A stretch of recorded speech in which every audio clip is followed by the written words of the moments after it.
sebelum kita mulai, kira-kira apakah ada yang ingin ditanyakan dulu dari materi-materi kita sebelumnya sebelum kita mulai materi untuk malam hari ini? Ada yang sudah lihat video materi kerangka paper atau yang masih ingin ditanyakan, apa yang ingin kita diskusikan mungkin boleh, Bapak dan Ibu, silakan.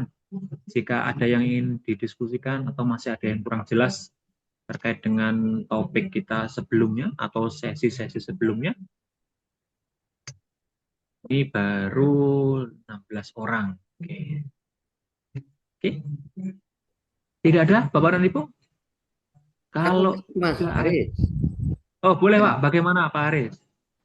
saya kan sebenarnya mau memulai itu dengan terlebih dahulu melihat ke apa itu ya yang di rumah Scopus.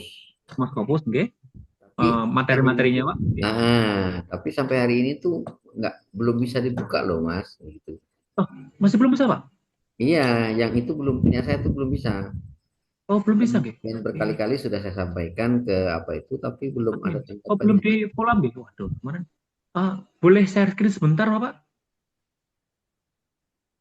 Boleh share screen sebentar? Gitu. Silakan, Ah, Bapak.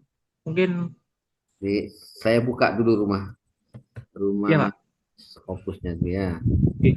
Bisa share screen juga, Bapak. Silakan. Kalau ingin share screen dulu, boleh. Itu. Mungkin sambil saya dampingi di situ. Untuk akunnya sudah dapat, nggak? Email dan passwordnya sudah dapat? Emailnya itu sudah yang kemarin. Oke. Oke, Heeh. oke, oke. Nah, Oke, silakan login dulu, Pak. Sign in di sebelah kanan.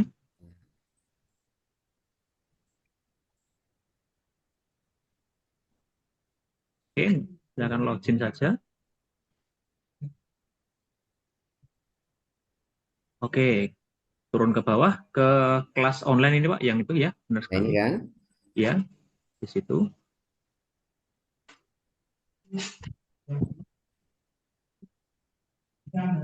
Nah, ini kan dikunci nih. Oh, masih terkunci. Baik, Nih, baik, ini baik. masih terkunci mas semua nih ya ini. Nah, jadi saya tuh nggak bisa Nggak bisa. Oh alah ya Allah. melihatnya. Oke, baik Pak. Nah, Kan saya sudah follow up nah ke ini. admin tapi belum deh. Oke, baik Pak. Siap Pak. Saya sudah berkali-kali mohon maaf ya mas ya. Aman Pak. Terima kasih sudah disampaikan Pak. Karena kalau tidak kami malah tidak tahu. Saya kira aman-aman saja dari kemarin gitu. Terima kasih Pak. Ya, Baik, ya mohon maaf makasih. atas Ya. ketidaknyamanannya. Oke, baik Pak. Terima kasih. Ada lagi mungkin selain Pak Haris yang masih terkendala Bapak dan Ibu untuk akun yang di website kami Rumah Scopus bisa diakses semuanya deh. Oke, nggak masalah. Mungkin untuk sementara Pak Haris nanti bisa tetap lihat video record setiap sesinya nggih Pak. Saya yakin itu lebih lengkap saja. Cuma kalau memang ingin mendengar suara langsung dari Pak Jo ya dari video materinya. Nanti kami follow up langsung Bapak. Terima kasih. Gitu. Oke, ada lagi kepada Ibu? Izin Mas Novan, Nggih, bagaimana Ibu eh, Alim? ya eh, mau bertanya terkait dengan referensi. Kan kemarin Nggih. udah nyari pakai Mendeley dan sebagainya itu Mas. Nah, cuman terkadang saya pribadi kalau untuk mencari referensi sesuai dengan keyword, misalkan kita cari di Scopus, itu kan biar lebih cepat tuh kita nggak usah baca terlalu detail gitu kan Mas ya. Benar sekali, Bu. Oke. Nah, kira-kira kita bisa mengetahui itu berkorelasi dengan paper kita ini kira-kira ada tools yang bisa membantu kita untuk menerjemahkan ataupun mengintisarikan dari paper tersebut itu apa ya Mas ya? Oke. Oke, langsung saya jawab saja Ibu. Jadi sebenarnya kami mengajak Bapak dan Ibu di sini untuk tidak terlalu mencari referensi yang relevan atau referensi yang benar-benar terkait. Itu yang pertama pasti susah, mungkin agak sulit didapatkan atau bahkan mungkin tidak ada kan begitu. Kepentingan kita di sini adalah yang penting tulisan kita itu didengar orang kan bahasanya seperti itu. otomatis kita perlu referensi-referensi yang relevan. Tapi dalam artian relevan di sini, minimal, Bapak dan Ibu, minimal referensinya itu satu tema, temanya sama, topiknya sama, bidangnya sama, itu nggak apa-apa. Nggak harus yang benar-benar saya pakai metode ini untuk ini gitu. Meskipun cuma masalah metodenya saja nggak apa-apa. Toh yang kita ambil kan cuma teorinya saja. Kalimat satu, dua kalimat saja setiap referensi. Kan begitu. Jadi tidak perlu Bapak dan Ibu capek-capek mencari referensi yang benar-benar terkait. Itu aja. Itu yang pertama. Jadi saya tidak, kalau kita bicara tool, itu semua ada. AI itu bisa membaca referensi, ini bisa semua. Tapi saya sangat tidak menyarankan kalau AI itu suruh membandingkan antara paper yang kita tulis dengan referensi. Kenapa? Takutnya kalau kita mengupload contoh paper yang sudah kita tulis, draft papernya kita upload ke AI, baca dan cermati ini itu untuk dibandingkan dengan referensi ini itu takutnya nanti malah masuk ke repository AI-nya, Bapak dan Ibu. Nanti malah paper kita diakuisisi oleh AI, kan sangat disayangkan. Itu aja. Yang pertama itu tadi Bapak Ibu, saya tidak ingin menyampaikan saja jangan idealis gitu ya. Kalau bahasa kami jangan idealis gitu aja. Kalau kata Pak Jono jangan terlalu soleh, nah itu aja lah Bapak dan Ibu. Kalaupun ada referensi yang sekiranya hanya menyerempet, yang nyenggol dikit-dikit tema kita, ya udah ambil saja. Nggak usah sampai benar-benar cari yang benar-benar cocok, apa yang relevan, nggak usah. Capek dan mungkin bahkan tidak ada nanti Bapak dan Ibu. Itu Ibu, jadi jangan terlalu, ya, jangan terlalu idealis, guys, jangan terlalu soleh. Nah itu aja. Cari sebanyak-banyaknya, Kalau kita kan butuh kurang lebih kan 30 referensi nih per paper nih. Kalau kita cuma ketemu satu yang relevan, ya satu doang referensi kita nanti. Jangan seperti itu. Begitu, Ibu? Semoga terjawab. Iya, makasih Mas. Sama-sama, Ibu. Ada lagi Bapak dan Ibu yang ingin ditanyakan? Oke, kalau tidak karena itu muka Mas Wiyam yang ganteng sudah muncul, jadi saya sudah sangat talpok gitu kelihatan. Halo Mas Wiyam, selamat malam. Bagaimana kabarnya Mas Wiyam? Selamat malam Mas Novan. Kabarnya tetap selalu semangat untuk mendampingi Bapak Ibu webinar ini. Oke, Mas Wiyam, ini sudah masuk pertengahan sesi, gitu. Sepertinya kita perlu untuk nambah sedikit bensin untuk biar apinya tetap menyala kan begitu. Nanti sebelum kita mungkin setelah materi kita sampaikan, kita bisa sampaikan sedikit semangat ya Mas Wiyam ya. Supaya Bapak Ibu itu menulis tetap semangat gitu. Tetap semangat, nyala apinya tetap membara gitu. Tapi nanti untuk malam hari ini Bapak Ibu yang manggung adalah Mas Wiyam begitu. Jadi Bapak dan Ibu semuanya silahkan diperhatikan. Ini trik dari Rumah Scopus, tips dan trik dari Rumah Scopus, di mana kami membuat sebuah paper itu tidak berpandangan harus 10 halaman, harus 20, enggak.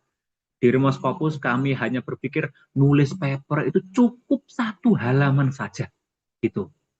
Ya terus gimana nanti jadinya 10? Ada referensi-referensi yang sudah kita download kemarin kan gitu. Tapi untuk malam hari ini silakan Bapak Ibu letakkan dulu proses pencarian referensinya, judulnya, kita fokus bagaimana penulisan kerangka anatomi paper menurut atau ala Rumah Scopus yang membantu kita membuat sebuah paper untuk nanti. Begitu nggih Bapak dan Ibu semuanya. Untuk pembukaan saya kira cukup dan ini sudah sekitar 20-an orang. Bisa kita mulai Mas Wiam? Oke, bisa Mas Novan. Oke, silahkan Mas Wiam untuk menyampaikan materi kerangka paper untuk malam hari ini.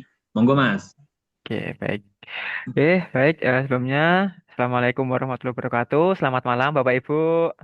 Waalaikumsalam Waalaikumsalam. warahmatullahi wabarakatuh. Sepertinya Bapak Ibu ini masih semangat sampai pertengahan webinar kita.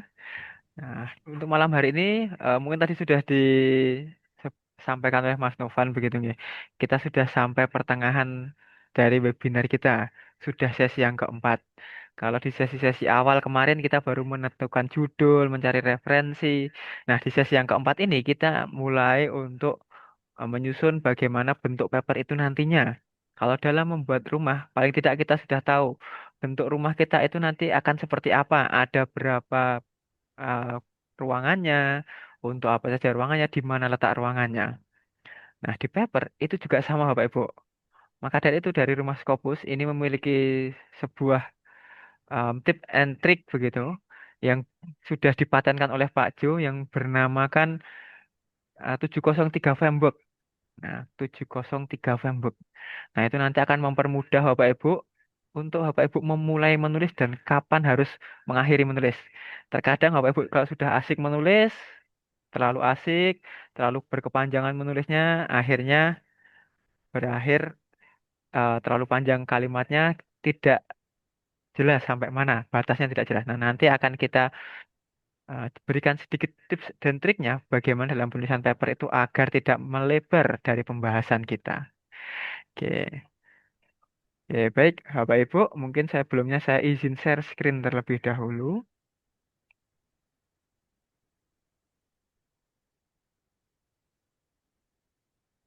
Oke, baik Bapak Ibu, mohon izin apakah share screen saya sudah terlihat? Udah, makasih. Oke, baik, terima kasih Pak Aris. Oke, baik, kita lanjutkan ya Bapak Ibu. Nah, di sini ini adalah sebuah em, susunan atau anatomi paper, scientific paper lebih tepatnya begitu ya. Jadi, kenapa kita harus membuat anatomi ini? Selain tadi, agar kita bisa tahu kapan kita harus mulai dan di mana kita harus berhenti, ini juga sangat membantu sekali seperti yang dikatakan Mas Novan tadi, kita menyusun paper itu tidak langsung 10 halaman, 20 halaman, tidak. Kita berbekal dari 1 halaman terlebih dahulu. Baru nanti bagaimana sampai 10 halaman, 20 halaman, kita sisipkan referensi-referensi yang sudah kita cari kemarin. Nah, di sini sebenarnya ketika Bapak Ibu menulis paper itu hanya menjawab 7 pertanyaan ini saja Bapak Ibu. Yang pertama di sini ada what is known, yang kedua what is unknown, yang ketiga how and why, kemudian keempat method, 5 result, 6 discussion, 7 conclusion. Nah, mungkin kalau dari nomor 4 sampai nomor 7 Bapak Ibu sudah familiar begitu ya, sering melihat di paper-paper dari research methodnya, resultnya, discussionnya, conclusionnya. Nah, tapi yang ketiga ini, yang 1, 2, 3 ini adalah isi dari introduction.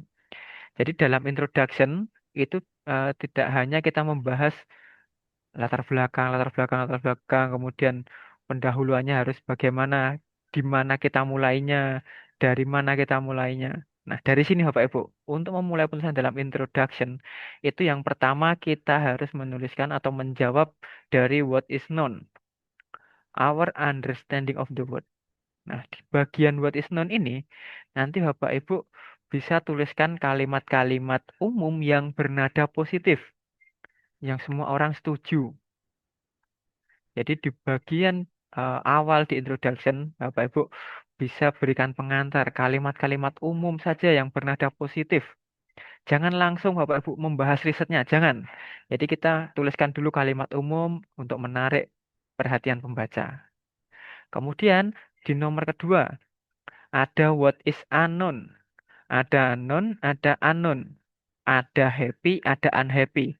Tentunya sudah eh, bertentangan. Yang satunya positif, nah yang unknown, yang nomor 2 itu pasti negatifnya.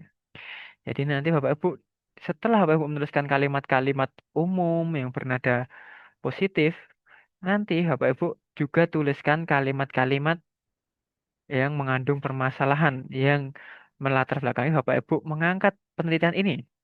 Dikatakan seperti itu. Jadi nanti Bapak Ibu tuliskan dulu di bagian what is unknown ini permasalahan-permasalahan yang ada di lapangan yang Bapak Ibu temui. Misalkan contohnya, mungkin contoh di luar tulisan paper, contoh umumnya di luar tulisan paper. Ketika Bapak Ibu melihat iklan, sebuah iklan produk gitu, katakanlah produknya sabun. Di dalam iklan itu tidak langsung mengiklankan atau menawarkan produknya. Sabun ini harganya segini silahkan langsung beli. Kan tidak. Pasti iklan sabun itu pasti membahas yang pertama tentang pentingnya menjaga kebersihan. Kebersihan itu adalah sebagian dari iman. Kalimat-kalimat umum bernada positif. What is known-nya. Kemudian, what is unknown, permasalahannya. Nah, kalau kita katakan kita mengangkat tentang iklan sabun gitu ya. Permasalahannya masih kurangnya kesadaran orang-orang untuk mencuci tangan menggunakan sabun atau mungkin masih banyak sabun-sabun yang kalau kita gunakan harumnya tidak awet jangka panjang. Seperti itu. Jadi kita mulai dulu dari hal-hal umum bernada positif, kemudian baru permasalahannya. Nah, baru nomor 3 di How and Way ini kita akan berbicara tentang rasionalitasnya, urgensi risetnya, tujuan risetnya, kemudian solusi yang diberikan dalam risetnya atau novelty-nya. Kita tekankan di nomor 3. Seperti itu. Jadi nanti bagian introduction akan ada 3 komponen ini. Nah, lalu di nomor 4 itu ada metode, Bapak Ibu. Nah, ada metode di sini. Untuk metode itu nanti tinggal Bapak Ibu tuliskan saja. Misalkan research desainnya apa, populationnya apa, berapa, sampelnya berapa, prosedurnya bagaimana, analisis datanya menggunakan apa. Itu di metode. Jadi cukup Bapak Ibu tuliskan saja berdasarkan riset yang Bapak Ibu sudah kerjakan, yang sudah Bapak Ibu lakukan, Bapak Ibu sudah dapat hasilnya, dapat melakukan risetnya, pasti metode itu sudah jadi. Tinggal nanti dimasukkan saja. Lalu, nomor 5, berbicara tentang hasil. What result did you get? Apa yang didapatkan dari riset yang Bapak Ibu lakukan, seperti itu. Nggih. Silakan nanti kalau misalkan ada tabel, gambar, Bapak Ibu juga bisa cantumkan di dalam kerangka anatomi ini. Jadi kerangka anatomi ini bisa kita bilang ini adalah outline dari paper Bapak Ibu. Batas-batasnya, apa saja yang ingin dibahas. Kalau Bapak Ibu di hasil ingin membahas gambar, tuliskan juga nanti ada gambar tentang apa. Tabel juga, tabel tentang apa juga masukkan. Kemudian setelah hasil, result, yang keenam itu ada discussion. Ya. Discussion di sini, how do the result fill the gap? Jadi bagaimana hasil dapat menjawab gapnya, dapat menjawab di bagian what is unknown-nya. Jadi kita menjawab atau menuliskan di discussion itu bukan semata-mata hanya mendiskusikan hasil yang kita peroleh, tapi tetap kita kaitkan dengan permasalahan yang kita tuliskan di atas.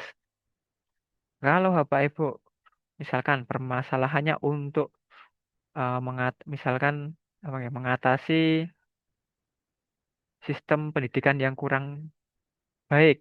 Nah, misalkan masalahnya itu adalah sistem pendidikan yang digunakan sekarang masih kurang menyasar tepat sasaran. Nah, dari discussion-nya, berarti kita harus bisa menjawab what is unknown-nya, tapi tetap berdasarkan hasilnya.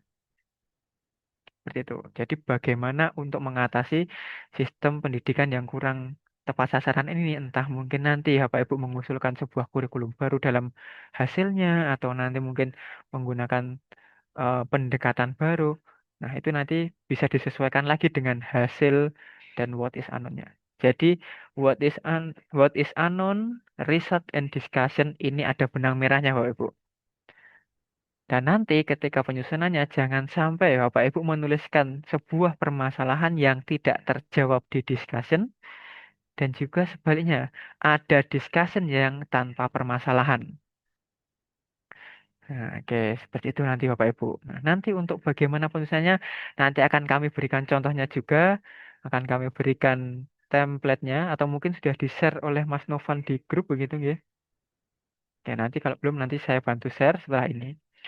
Oke. Kemudian, yang terakhir Bapak Ibu, setelah discussion, yang terakhir adalah conclusion. Di bagian conclusion, what does this mean for us going forward? Jadi di conclusion nanti Bapak Ibu bisa tuliskan jawaban tujuan risetnya. Nah, bagaimana paper yang Bapak Ibu tuliskan, riset yang Bapak Ibu sudah lakukan itu bisa menjawab tujuan riset yang tadi sudah dituliskan di bagian how and why. Bagaimana terjawabnya. Kemudian nanti Bapak Ibu juga bisa tambahkan kalimat-kalimat pendukungnya. Kalimat-kalimat yang mendukung jawaban tujuan riset. Kemudian selain jawaban tujuan riset, di bagian conclusion tentu harus ada manfaat risetnya. Nah, manfaat riset ini baik secara teoritis maupun praktis bisa digunakan untuk kalangan akademisi, juga bisa dimanfaatkan oleh orang-orang lapangan, praktisi langsung.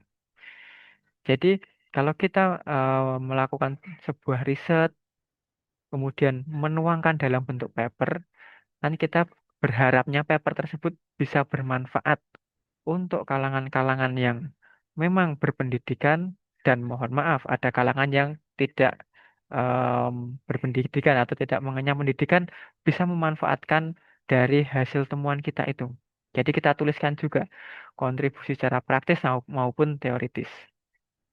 Nah, kemudian yang selanjutnya di bagian conclusion itu ada yang namanya limitation. Limitation itu bisa dituliskan jika ada. Dalam artian Bapak Ibu bisa menambahkan limitation tanpa mengurangi nilai jual papernya. Gitu. Jadi kalau misalkan Bapak Ibu menuliskan dalam limitationnya, Bapak Ibu di awal introduction di ONY, Bapak Ibu menuliskan urgensi risetnya, rasionalitasnya. Kenapa riset ini penting? Kenapa riset ini eh, bagus untuk Bapak Ibu, bagus untuk dipublikasi di jurnal. Kemudian urgensinya untuk apa? Tapi di conclusion Bapak Ibu ketika menuliskan limitationnya malah menjatuhkan papernya, menjatuhkan temuannya. Itu jangan.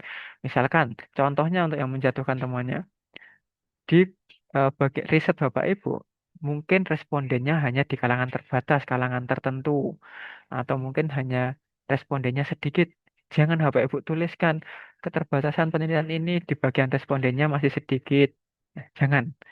Tapi Bapak Ibu lebih baik menuliskannya mungkin seperti untuk penelitian lanjutan mungkin bisa lebih diperluas lagi cakupan penelitiannya seperti itu. Jadi kita jangan menuliskan tentang keterbatasannya, tapi lebih baik menuliskan bagaimana penelitian ke depannya diambil itu sebagai bagaimana seperti itu.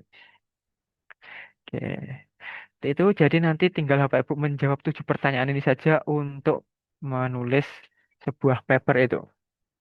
Nah, kemudian di sebelah kanan ini, mungkin dari tadi Bapak Ibu sudah memperhatikan di sebelah kanan ada segitiga tegak dan segitiga terbalik begitu ya. Nah, sebenarnya untuk segitiga atau jam pasir begitu ya, lebih cocok kita katakan jam pasir. Nah, di bagian sebelah kanan sini yang seperti jam pasir ini adalah em, melambangkan luasan pembahasan dalam kerangka anatomi ini Bapak Ibu. Seperti tadi, what is known nomor 1. What is known kita akan berbicara hal-hal umum yang bernada positif. Maka di sini bagian segitiganya lebar, di sisi yang lebar, mencakup hal-hal umum yang bernada positif. Kemudian, nomor 2, what is unknown. Dari hal-hal umum tersebut, sudah mulai kita tuliskan permasalahan-permasalahan yang ditemui di lapangan, fakta lapangannya bagaimana. Sudah mulai masuk nih Bapak Ibu dengan riset yang Bapak Ibu lakukan. Makanya di sini kita lambangkan juga, kita simbolkan juga semakin menyempit. Lalu selanjutnya nomor 3, how and why, rasionalitas dari paper Bapak Ibu. Di sini sudah semakin sempit, semakin mengkerucut lagi. Sudah benar-benar berbicara tentang penelitian yang Bapak Ibu lakukan. Urgensinya seperti apa, tujuannya kemana, novelty-nya di mana. Bapak Ibu bisa tekankan di HNW ini. Kemudian di bagian nomor 4 atau metode, research method. Nah, tentunya ini sangat sempit sekali nggak Bapak Ibu, benar-benar di ujung begitu. Ini karena memang benar-benar sudah membahas dari riset Bapak Ibu semuanya. Apa yang Bapak Ibu lakukan dalam penelitiannya, langkah-langkah apa, sampelnya berapa, respondennya berapa, prosedurnya bagaimana, analisis datanya menggunakan apa. Kita berbicara di bagian metode. Makanya di sini itu sangat spesifik sekali, sangat sempit sekali. Lalu setelah metode kita masuk ke riset. Nah, dari metode yang kita lakukan, dari langkah-langkah yang kita lakukan, kita mendapatkan hasil. Dari yang sempit sudah mulai meluas lagi, kita dapatkan hasil. Lalu di nomor 6 lebih luas lagi Bapak Ibu. Karena apa? Karena kita membahas hasil yang bisa kita gunakan untuk menjawab permasalahan yang kita tuliskan. Jadi kita menjawab permasalahan tapi by result, berdasarkan hasilnya di diskusi nomor 6. Lalu di nomor 7 yang terakhir ini kembali melebar lagi Bapak Ibu karena conclusion selain tadi menjawab dari tujuan riset juga kita tuliskan tentang kebermanfaatannya, kontribusinya baik secara praktis maupun teoritis. Dan juga bagaimana riset ke depan itu sebaiknya dilakukan. Misalkan lebih banyak lagi sampel yang diteliti di tempat yang lebih luas lagi, misalkan. Jadi kita sudah mulai meluaskan dari apa yang kita sudah temukan berdasarkan penelitiannya di nomor 7. Jadi dari umum mulai mengkerucut ke khusus, khusus dalam risetnya, kemudian dari hasil risetnya mulai ke umum lagi, bermanfaat untuk umum lagi. Ya, seperti itu Bapak Ibu. Jadi untuk em, penyusunan paper itu sebenarnya tidak harus kita menulis panjang lebar. Yang penting Bapak Ibu cukup menjawab ketujuh pertanyaan ini saja. Sudah menjadi sebuah outline bagaimana Bapak Ibu ingin menulis paper itu nantinya. Oke, seperti itu. Ya, mungkin Bapak Ibu sampai sini apakah bisa diikuti atau perlu contoh Bapak Ibu? Ya, contoh Pak, boleh. Oke, baik Ibu. Contoh-contoh Mas. Oke, baik. Oke, saya carikan contohnya terlebih dahulu Bapak Ibu. Oke, di sini.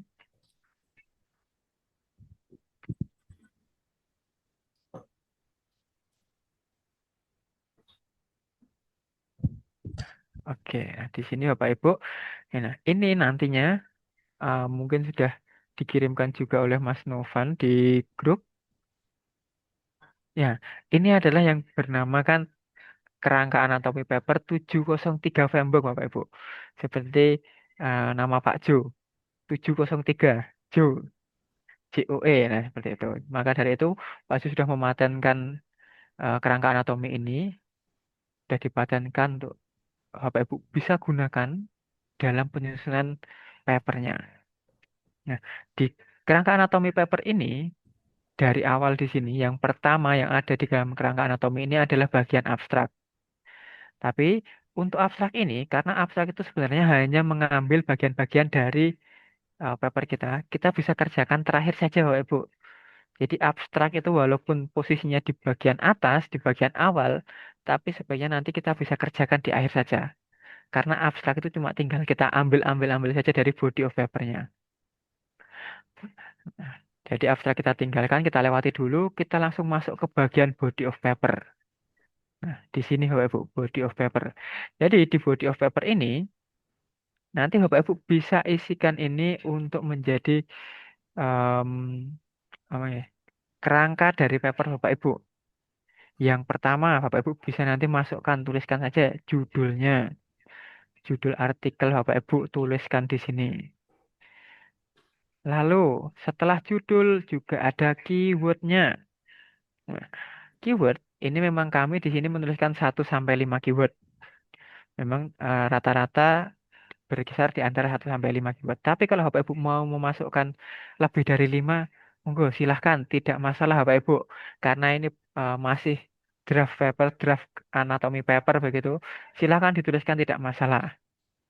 Nah, lalu yang terpenting di sini Bapak Ibu. Nanti Bapak Ibu silahkan isi di bagian konten ini. Di sebelah kiri ini ada komponen. Komponen yang seperti yang saya jelaskan tadi tentang 7 pertanyaan yang harus dijawab. Dari yang pertama, what is known? Our understanding of the word. Pernyataan umum yang bernada positif. Nah, di bagian what is known ini, nanti Bapak Ibu silahkan tuliskan 4 sampai 5 kalimat. Sederhana saja. Tidak perlu citasi, tidak perlu referensi. Murni kalimat Bapak Ibu sendiri. Jadi Bapak Ibu nanti tuliskan saja. Misalkan seperti tadi kalau kita berbicara tentang menawarkan sebuah produk iklan begitu kan tidak langsung kita sodorkan ini produknya silahkan dibeli, tapi kita berbicara tentang kalimat-kalimat umum yang bernada positif terlebih dahulu. Isikan 4 sampai 5 kalimat. Kemudian yang kedua, what is known. What is known juga sama, Bapak Ibu. Di what is known, ini juga terdiri dari 4 sampai 5 kalimat. Masalah-masalah yang ditemukan. Masalah-masalah yang ditemukan di sini, Bapak Ibu nanti tuliskan saja 4 sampai 5 kalimat sederhana saja, tidak perlu panjang-panjang SPOK titik, SPOK titik. Cukup seperti itu. Lalu di bagian how and why. Nah, di bagian how and why itu adalah rasionalitas Bapak Ibu, paper Bapak Ibu, penelitian Bapak Ibu. Yang pertama kita di sini berbicara tentang urgensi research-nya. Pastikan Bapak Ibu menggunakan awalan kalimat seperti ini. Penelitian ini penting karena, jadi karena di sini kita sudah menekankan. Penelitian ini penting karena apa? Karena dapat membantu em, pengembangan kurikulum yang lebih baik, yang lebih cocok atau bagaimana. Kemudian yang kedua, ada solusi yang diberikan atau penawaran kebaruan riset. Solusi yang diberikan dari penelitian ini adalah apa? Disesuaikan dengan risetnya. Kemudian yang ketiga, ada tujuan riset. Penelitian ini bertujuan untuk memajukan pendidikan di Indonesia, terutama di daerah 3T, contohnya. Oke, seperti itu. Untuk HNW, tinggal Bapak Ibu menjawab pertanyaan dengan 2 sampai 3 kalimat ini. Jadi ada urgensi, solusi, kemudian tujuan risetnya. Lalu jika HNW sudah di bagian research method atau di bagian metode tadi, tidak perlu Bapak Ibu panjang lebar menjelaskan penelitian ini menggunakan kuali karena alasannya apa. Tidak perlu. Di sini Bapak Ibu perlu hanya tuliskan penelitian ini menggunakan kuali titik, kuantitatif titik, mix method titik. Sampai di situ dulu saja untuk penyusunan kerangka ini. Lalu setelah riset desainnya ada population and sample atau materialnya. Berapa jumlah responden dan di mana penelitiannya. Misalkan Bapak Ibu mengambil jumlah respondennya ada 50 orang.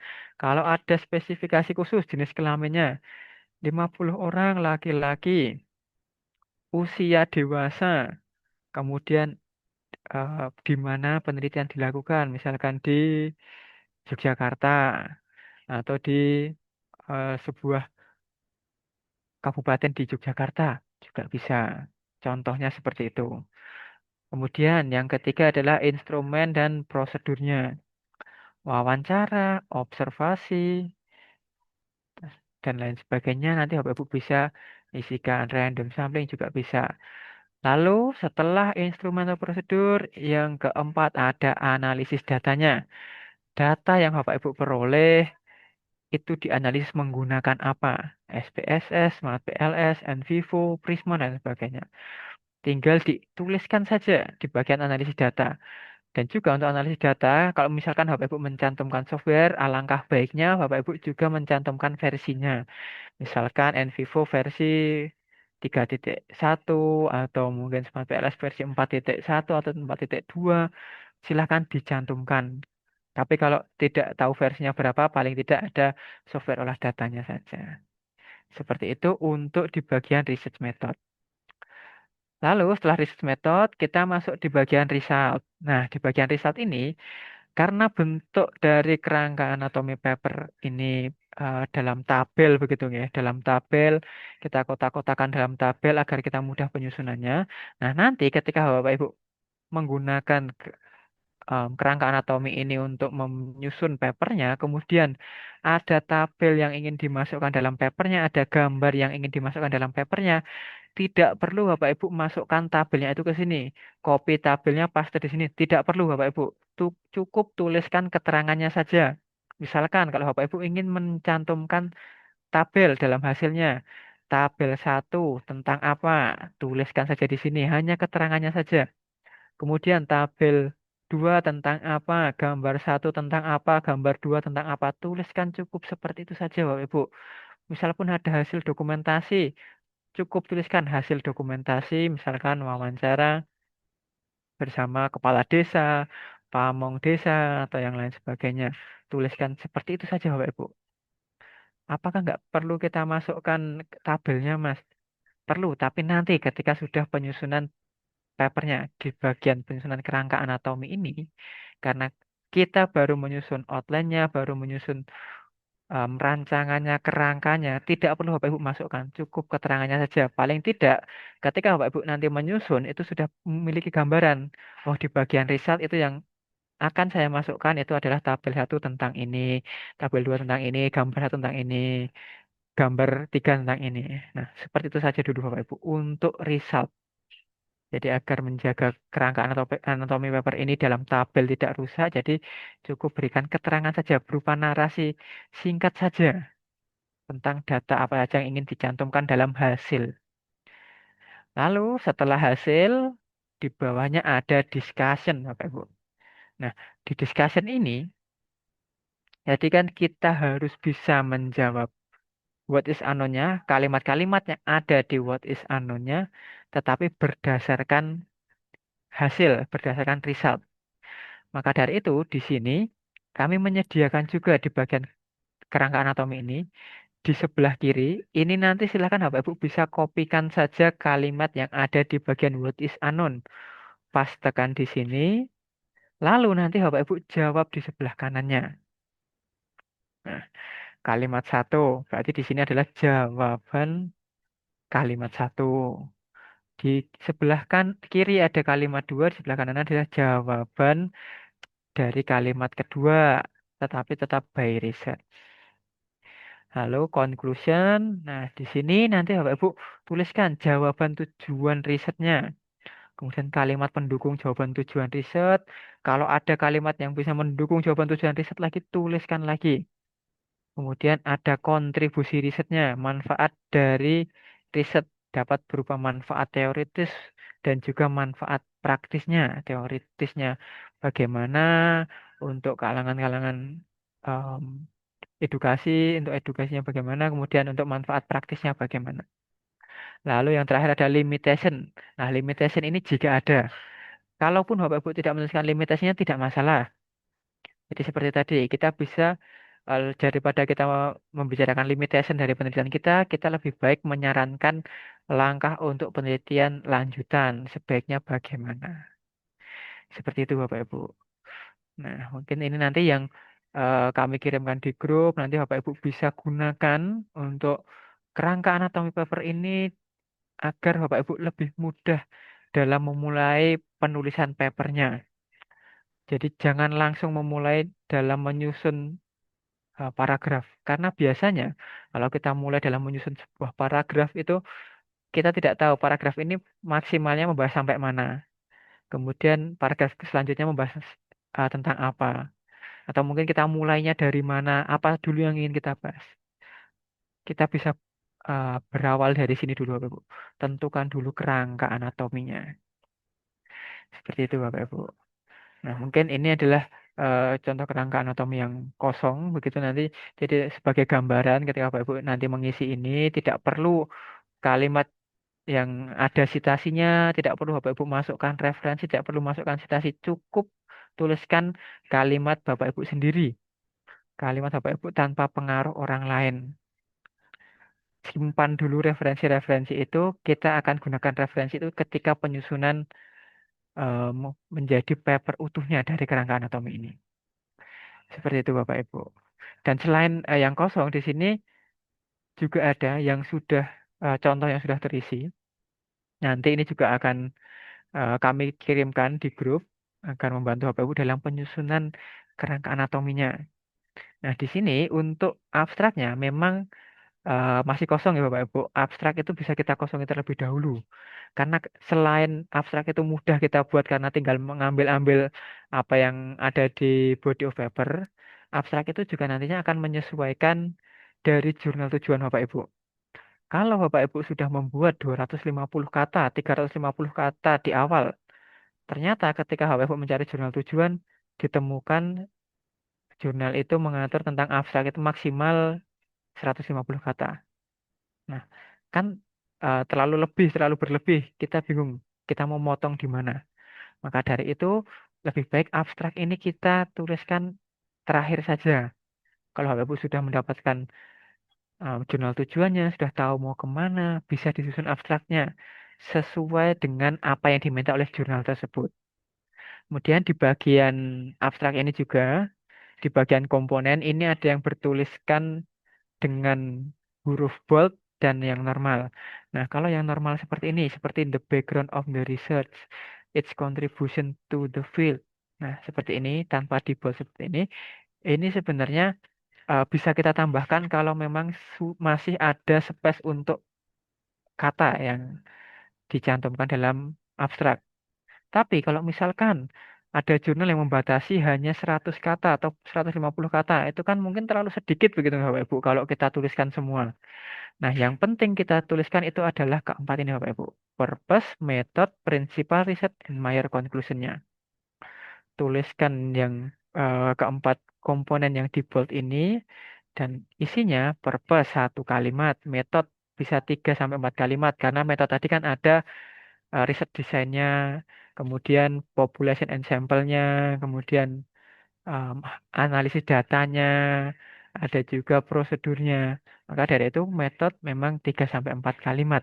Jadi kita ungkapkan bagaimana kita melakukan penelitian itu di abstrak. Dan prinsipal risetnya cukup satu kalimat, major konklusinya satu kalimat. Seperti itu. Kalau masih ada space, bisa ditambahkan the background of the research 1 sampai 2 kalimat. Kalau masih ada space lagi, saya tambahkan contribution-nya. Bagaimana? Seperti itu Bapak Ibu untuk abstraknya. Nah, lalu kita langsung turun ke bawah di bagian body of paper-nya. Oke, nah di sini di contoh kerangka anatomi ini, ini adalah sebuah contoh kerangka anatomi seperti kemarin kalau judul yang kita gunakan sebagai contoh kemarin adalah Digital Marketing to Improve Marketing Performance of SMEs. Nah, maka di sini kita kan berbicara tentang digital marketing untuk meningkatkan kinerja pemasaran di UKM, di kalangan UKM. Nah, jadi di bagian di bagian what is known, maaf, di bagian what is known, kita tuliskan dulu kalimat-kalimat umum yang bernada positif terlebih dahulu. Contohnya, pemasaran digital telah menjadi alat penting bagi usaha kecil dan menengah. Yang ini meningkatkan kinerja pemasaran mereka, contohnya. Jadi kita bicara hal-hal umum. Kemudian setelah pemasaran digitalnya kita bicara tentang upaya pemasaran digital yang konsisten dapat meningkatkan pengenalan dan kredibilitas merek sehingga memudahkan UKM untuk memantapkan diri di pasar. Oke, kalimat-kalimat umum bernada positif di bagian what is known. Lalu di bagian what is unknown. Di bagian what is unknown tadi kita mulai berbicara tentang masalah-masalah yang ditemui. Masalah-masalah yang ditemukan dalam penelitiannya, yang banyak ditemui, dijumpai di lapangan. Contohnya di sini, kalimat yang pertama adalah banyak UKM yang belum memahami cara menggunakan alat digital secara efektif. Permasalahannya belum memahami. Kemudian nomor dua, UKM seringkali memiliki anggaran dan sumber daya manusia yang terbatas untuk menjalankan strategi pemasaran digital. Permasalahannya masih terbatasnya SDM dan anggaran. Lalu yang ketiga, banyak UKM yang menggunakan strategi pemasaran digital kurang sesuai dengan karakteristik target pasar mereka. Ada permasalahannya masih kurang sesuai. Yang keempat juga permasalahannya masih belum banyak yang memanfaatkan potensi e-commerce untuk meningkatkan penjualan. Jadi di nomor dua ini kita tuliskan kalimat-kalimat permasalahannya saja. Kemudian di nomor tiga, how and why. Yang pertama, urgensi risetnya. Penelitian ini penting karena digital marketing dapat meningkatkan daya saing UKM, bla bla bla. Kemudian, nomor dua, solusi yang diberikan penawaran atau baruan riset atau novelty-nya. penelitian ini menawarkan strategi pemasaran digital yang baru untuk meningkatkan daya saing dan pemahaman tentang pemasaran di kalangan pelaku UKM, contohnya seperti itu. Jadi kita jelaskan, kita tekankan di awal. Jadi kalimat-kalimat di bagian HNW ini kita menekankan pentingnya penelitian kita, penting menekankan solusi yang ditawarkan, menekankan tujuannya. Kemudian penelitian ini penting, penelitian ini menawarkan yang tadi solusi, kemudian yang ketiga itu adalah penelitian ini bertujuan untuk apa? Meningkatkan pengetahuan dan keterampilan UKM dalam menemukan strategi pemasaran digital yang efektif contohnya. Jadi di bagian HNW ini nantinya ini akan menjadi paragraf terakhir di bagian introduction Bapak Ibu. Setelah Bapak Ibu kemukakan kalimat-kalimat umum yang bernada positif, kemukakan permasalahan-permasalahan yang banyak ditemui di lapangan, Bapak Ibu baru tekankan penelitian ini tuh penting karena apa? Penelitian ini menerapkan solusinya bagaimana dan tujuannya untuk apa? Oke, lalu setelah itu di riset metode seperti tadi, hanya cukup singkat saja penelitian ini menggunakan pendekatan kualitatif. Titik, sudah sampai situ dulu saja. Populasi dalam penelitian ini adalah, misalkan kalau di sini kita nggak menyebutkan berapa orangnya, tidak menyebutkan gendernya, tapi kita menyebutkan 10 UKM di wilayah Yogyakarta, contohnya. Kemudian instrumen prosedurnya penelitian ini menggunakan pengumpulan data, observasi, dan wawancara secara random sampling. Nah, kemudian data analisisnya, data yang diperoleh pada penelitian ini dianalisis menggunakan Envivo. Kalau ada versinya silahkan dituliskan versi keberapa. Kalau tidak, setidaknya kita tuliskan dulu sampai software yang digunakan. Sampai di situ dulu Bapak Ibu. Oke, kemudian resultnya kalimat satu tentang apa, gambar satu tentang apa, tabel satu tentang apa, hanya keterangannya saja. Lalu discussion. Nah, di sini Bapak Ibu, di discussion tadi di bagian kiri ini, di bagian kiri sini, ini adalah kalimat dari what is unknown yang kita copy kemudian pastekan di sini. Kenapa kita pastekan di sini? Agar kita mencari jawabannya itu mudah, Bapak Ibu. Nah, kita uh, mengkolerasikan antara permasalahan dan jawabannya itu lebih nyaman, lebih enak. Jadi ada permasalahan di kalimat pertama, kita berikan jawabannya di kalimat pertama discussion. Yang kalimat kedua, jawabannya di kalimat kedua. Dan ini pastikan Bapak Ibu, kalau permasalahannya hanya 4, diskusinya juga cukup 4 saja. Kalau what is unknown-nya atau permasalahannya 5, diskusinya harus 5. Jadi jangan salah satu, misalkan what is unknown-nya 4, diskusinya 5. Nah, yang satu membahas apa? Ataupun sebaliknya, diskusinya 5, maaf, kok what is unknown-nya 5, diskusinya 4. Nah, yang satu ini bagaimana jawabannya? Bagaimana solusinya? Jawabannya seperti apa permasalahan yang kelima ini? Jadi kita harus perhatikan di sini, Bapak Ibu. Harus ada permasalahan dan discussion yang sama jumlahnya. Oke. Lalu yang conclusion terakhir adalah jawaban dari tujuan riset. Tentunya tinggal langsung diisikan saja jawaban dari tujuan risetnya berdasarkan penelitian yang sudah dilakukan. Bagaimana terjawabnya dengan apa? Misalkan tadi tujuannya untuk meningkatkan kinerja pemasaran. Nah, strategi pemasaran digital yang diidentifikasi dalam penelitian ini terbukti mampu meningkatkan visibilitas, daya saing, dan interaksi dengan pelanggan. Kemudian tambahkan, mungkin satu kalimat itu kurang kuat untuk em, menjawab jawaban tujuan riset. Kita tambahkan lagi kalimat untuk mendukung poin satu atau kalimat untuk mendukung kalimat pertama ini, kalimat jawaban tujuan riset. Dengan memanfaatkan alat digital seperti media sosial dan lain sebagainya, UKM dapat menjangkau audiens yang lebih luas. Kemudian kalau masih Bapak Ibu ingin menambahkan kalimat lagi, bisa tambahkan kalimat pendukungnya.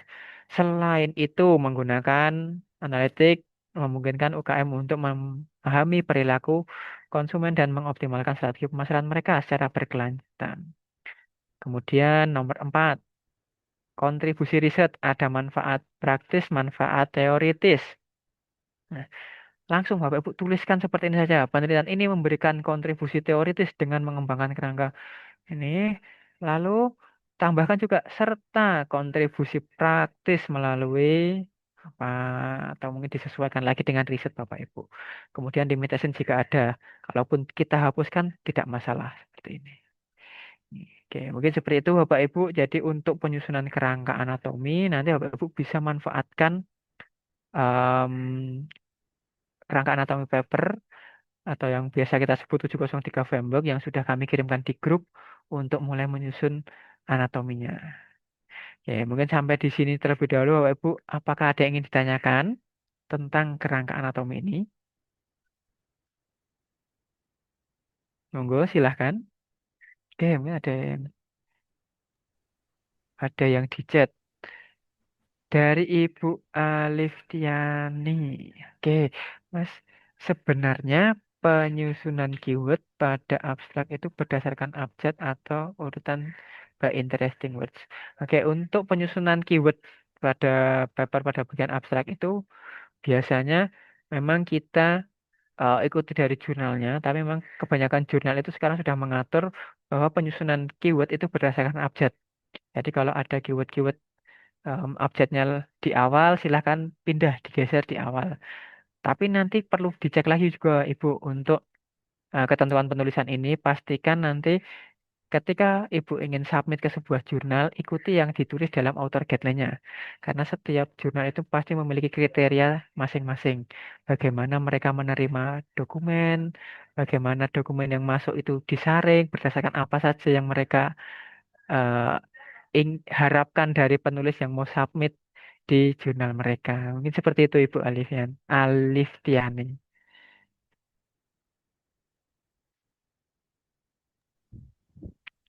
Oke, mungkin ada lagi Bapak Ibu yang ingin ditanyakan? Oke, saya Esti izin bertanya, Mas. Oke, silakan Ibu Esti. Terkait dengan yang pertama, literatur review itu masuk di mana? Kemudian yang kedua, referensi yang sudah dicari berdasarkan keyword tadi untuk memperkuat di eh, bagian apanya? Itu aja. Matur nuwun. Oke, baik Ibu. Terima kasih Ibu. Nah, jadi untuk yang pertama tentang literatur review. Jadi memang kerangka anatomi paper ini adalah bentuk umumnya dalam sebuah penulisan paper, yaitu dengan susunan IMRAD, Introduction, Research Method, Result, Discussion, and Conclusion. Nah, tapi ada juga jurnal-jurnal itu yang menghendaki bahwa ada yang namanya literatur review-nya. Nah, itu nanti susunannya itu akan berada di setelah introduction. Jadi di sini, mohon maaf, di bagian introduction ini kan ada what is known, what is unknown, dan how and why. Nah, dari sini terlebih dahulu saja nanti Ibu buat menjadi sebuah introduction. Baru nanti biasanya setelah introduction akan ada heading lagi untuk literatur review. Nah, itu Ibu bisa tambahkan di situ. Tapi memang kalau di kerangka anatomi paper ini kita tidak menuliskan atau kita tidak mencantumkan untuk penyusunan dalam literatur reviewnya. Karena itu nanti bisa disesuaikan dengan paper Bapak Ibu masing-masing. Apa saja yang mau Bapak Ibu tuliskan, bagaimana Bapak Ibu mengambil literatur review dari penelitian terdahulu. Seperti itu. Kemudian untuk referensi, di mana akan kita gunakan untuk memperkuat yang bagian mana? Tentunya kalau referensi-referensi yang sudah kita cari kemarin, yang sudah Bapak Ibu kumpulkan, itu nanti akan kita gunakan untuk memperkuat tulisan kita yang ada di bagian introduction, terutama di bagian introduction. Karena apa? Karena kalau di bagian introduction ini tidak kita kuatkan dengan citasi, dengan referensi, ini hanya akan menjadi sebuah mohon maaf ya, sebuah omong kosong seperti itu. Karena tidak didukung dengan kalimat orang hebat. Misalkan contohnya di sini, pemasaran digital telah menjadi alat penting bagi usaha kecil dan menengah yang ingin meningkatkan kinerja pemasaran mereka. Kalau tidak ada citasinya, pasti pembaca mungkin kata siapa, siapa yang berpendapat seperti ini. Tapi kalau kita cantumkan citasinya, ada paper-paper yang sudah Bapak Ibu cari dari Scopus, pasti kan akan memperkuat kalimat yang sudah kita susun ini. Tapi untuk dalam penyusunan kerangka anatomi ini, Bapak Ibu tidak perlu mencantumkan yang namanya sitasi. Karena ini nanti, kalimat-kalimat ini adalah kalimat inti yang ingin Bapak Ibu kembangkan dalam papernya. Kalau kita langsung masukkan sitasi, nanti kalimat yang kita tuliskan di sini itu akan menjadi kalimat orang lain. Katakanlah seperti itu. Tapi di sini kita mulai dari kalimat kita sendiri, Bapak Ibu. Kita mulai dari kalimat yang kita susun. Mungkin kalau dibaca masih agak berantakan, tidak masalah. Yang penting jelas dulu arahnya. Kita membahas dari pemasaran digital. Kemudian yang kedua kita bahas lagi dari upaya pemasaran digitalnya. Kemudian yang ketiga, yang selanjutnya kita bahas dari platform digitalnya. Nah, nanti kalau sudah kita susun kerangka anatomi ini, kita akan kembangkan menjadi sebuah paper. Baru kita akan masukkan referensi-referensi itu untuk mendukung kalimat-kalimat kita. Terutama akan kita gunakan di bagian introduction dan juga discussion. Karena pasti kalau di discussion itu nanti kita juga menuliskan bahwa temuan ini juga sejalan mungkin dengan penelitian sebelumnya, penelitian siapa itu juga ada. Atau mungkin di bagian metode ada metode-metode yang Bapak Ibu gunakan, ada referensinya juga bisa dimasukkan. Tapi kebanyakan paling banyak kita masukkan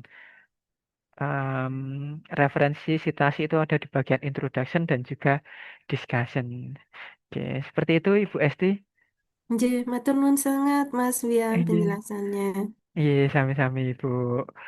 Oke, ada lagi Bapak Ibu yang ingin tanyakan? Ada Mas Aristiadi. Oh, oke, silakan Pak Haris.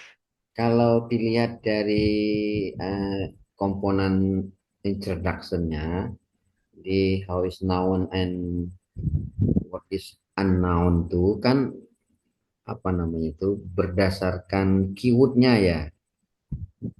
Ya, Jadi dengan keyword itu kita membuat apa namanya ya konten-kontennya gitu.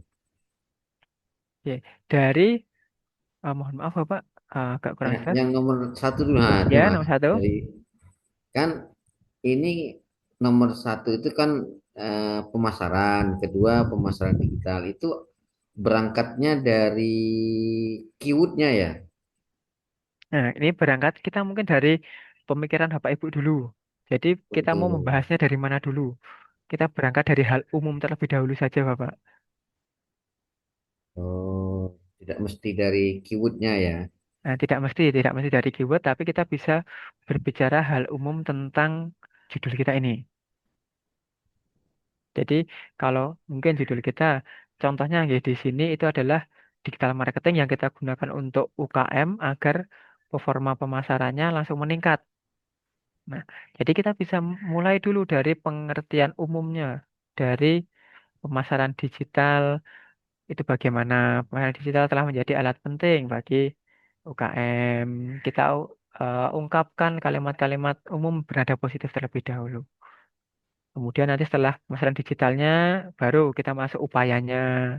Setelah upayanya, baru kita mungkin masuk tentang platform digitalnya. Seperti itu. Nanti ini disesuaikan Bapak. Disesuaikan dengan penelitian Bapak. Kita berangkat dari hal umum terlebih dahulu.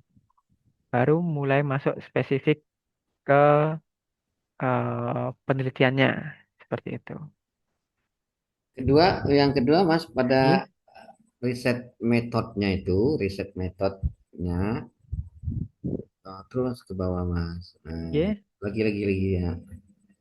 Nah, ini kan kalau berdasarkan kalau yang saya buat kemarin itu kan dia kualitatif. Oke. Kalau ini dilihatnya kan sepertinya ada populasi, ada Iya. sampel gitu. Kalau model yang kualitatif non sampel populasi dan seterusnya itu bagaimana anunya modelnya? Oke.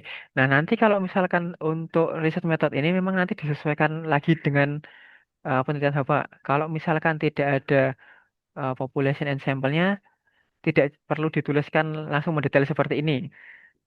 Begitu juga misalkan em, ada contoh seperti halnya penelitian sebuah pengembangan mungkin pengembangan alat. Kan kita tidak ada population and sample-nya. Tidak perlu kita tuliskan. Seperti itu, Bapak. Gimana?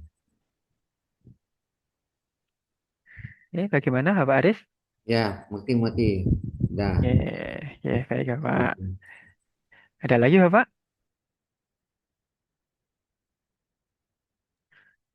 Kita bertanya lagi ya. Silakan, Ibu. Nah, itu tadi ada pertanyaan di kolom chat, tapi saya langsung aja.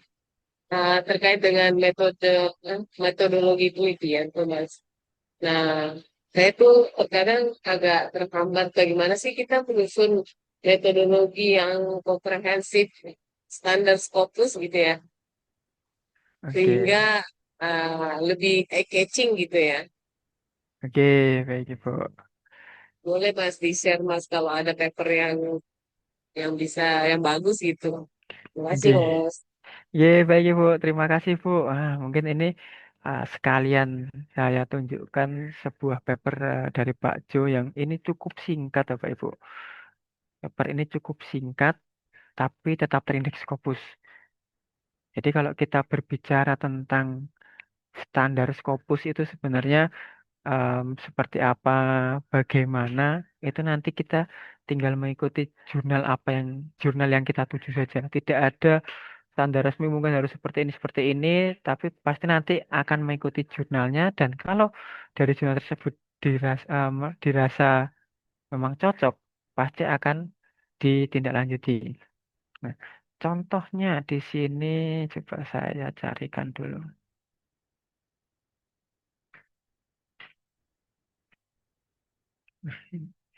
Ini, oke. Nah, ini adalah paper Pak Ju yang by riset mahasiswanya. Jadi Pak Ju mendirikan Rumah Skopus itu tahun 2019 dan beliau menerapkan jadi trial and error dalam pengembangannya itu menerapkan penulisan kerangka anatomi itu diterapkan di paper ini.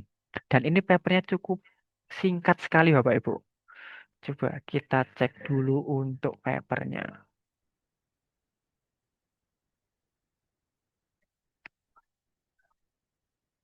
Nah, di sini. Dari keseluruhan em, halamannya saja, jumlah halamannya saja, hanya 5 halaman, Bapak Ibu. Hanya 5 halaman untuk satu paper ini. Kemudian, isinya untuk bagian halaman pertama, ini sudah kebagai satu halaman sendiri untuk abstrak dan sedikit introduction. Lalu, referensinya juga panjang. Nah, apa yang istimewa dari paper ini? Sebenarnya tidak ada, mungkin kalau kita bisa katakan tidak ada yang istimewa dari segi jumlah respondennya, dari segi penelitiannya, apakah risetnya mahal, risetnya sangat berkualitas. Nah, tidak Bapak Ibu, tidak usah Bapak Ibu misalkan kalau dengan dikatakan minder dengan penelitiannya. Jangan sampai Bapak Ibu tidak yakin dengan apa yang ditulis. Kita yakin saja. Nah, kalau mungkin tadi yang ditanyakan Ibu tentang penulisan metode research metodenya, nah metodologi penelitiannya tidak perlu panjang lebar, Bapak Ibu, tidak perlu kita tuliskan kenapa kita memilih metode ini karena mungkin cocok dengan apa yang diteliti dengan lain dan lain sebagainya. Tidak perlu terlalu panjang seperti itu, kita bisa buat ringkas saja. Misalkan contohnya di sini research method dari penelitian ini menggunakan kuantitatif deskriptif method. Kemudian selain riset desainnya, di sini juga ada respondennya. Kemudian bagaimana em, penelitian ini dilakukan, instrumennya seperti apa, dianalisis menggunakan apa, juga ada. Dan di sini untuk paper yang hanya 5 halaman ini, Bapak Ibu, ini Pak Jo hanya melakukan penelitian pada 6 student, 6 siswa, Bapak Ibu. Penelitian ini responden dalam penelitian ini hanya 6 siswa. Penelitiannya macam macam macam apa Mas penelitiannya? 6 siswa kok bisa masuk Scopus. Kalau Pak Jo mengatakan penelitian ini itu hanya penelitian tentang mengamati atau mewawancarai orang sebelum mandi dan setelah mandi. Kalau biasa kita gunakan istilahnya itu adalah pretest dan posttest. Di mana ya? Nah, seperti ini. Jadi di sini Pak Jo itu membandingkan sebelum, oke mohon maaf, kok saya tiba-tiba langsung sampai hasilnya. Nah, kita mungkin dari atas dulu, dari judulnya dulu saja Bapak Ibu. Nah, judulnya di sini ini adalah Quickly Understanding on Progressive Muscle Relaxation with Video Based Learning.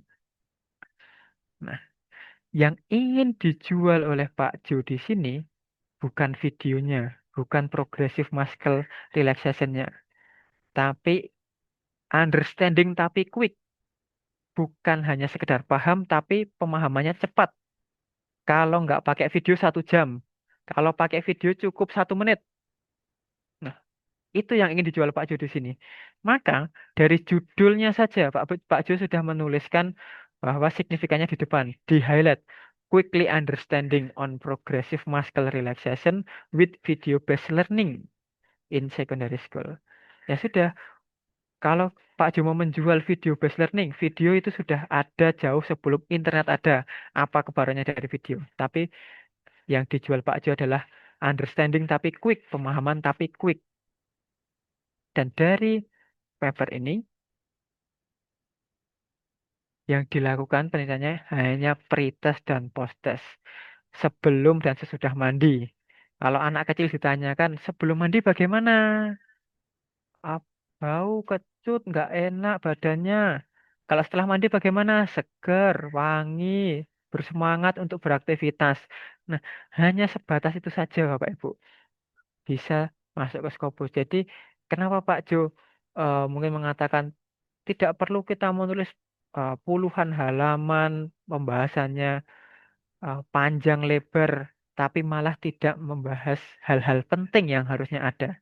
Jadi untuk penyusunan seperti tadi, bagian metodologi atau riset metodenya, tidak perlu Bapak Ibu jelaskan panjang lebar tentang bagaimana, mengapa Bapak Ibu memilih metode ini, mungkin sampai berparagraf-paragraf tidak perlu Bapak Ibu. Yang penting ada beberapa komponen yang sudah dituliskan dalam kerangka anatomi tadi.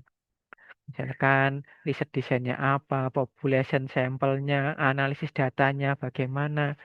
Tuliskan saja. Itu saja Bapak Ibu. Dituliskan di bagian metodologi.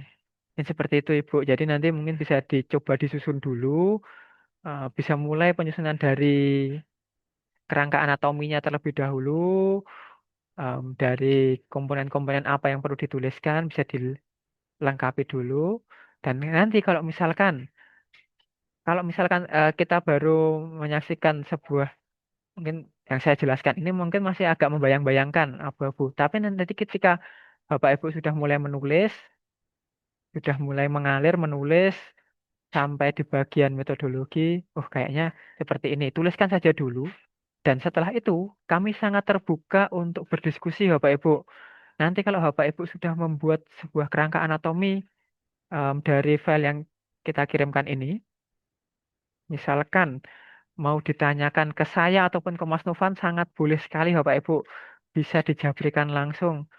Mas mau tanya kalau misalkan ini sebaiknya mungkin yang ditambahkan yang mana atau mungkin susunannya bagaimana nanti bisa kita diskusikan bersama Bapak Ibu. Jadi nanti Bapak Ibu bisa coba dulu untuk memulai menulis kerangka anatomi ini dan nanti kita bisa diskusikan lebih lanjut Bapak Ibu melalui chat WA. Ini seperti itu Ibu. Ya, makasih Mas. Ini sama-sama Ibu. Oke, baik. Nah, mungkin sedikit nih Bapak Ibu. Nanti tadi kan kita baru berbicara tentang penyusunannya.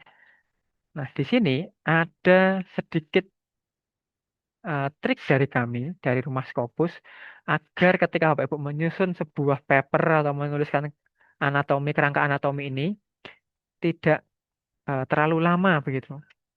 Nah, jadi dalam penyusunan kerangka anatomi ataupun Bapak Ibu dalam menulisan paper itu biasanya kan berawal dari introduction. Introduction, kemudian method, result and discussion, kemudian yang terakhir baru conclusion. Urut dari atas, urut dari awal. Apakah salah, Mas? Enggak salah, Bapak Ibu. Tidak ada yang salah. Tapi ada cara yang mungkin nanti Bapak Ibu bisa coba dulu. Kalau menurut kami ini adalah cara yang lebih efisien dalam waktu. Nah, caranya di sini nanti Bapak Ibu bisa mulai menulis dari metodenya terlebih dahulu.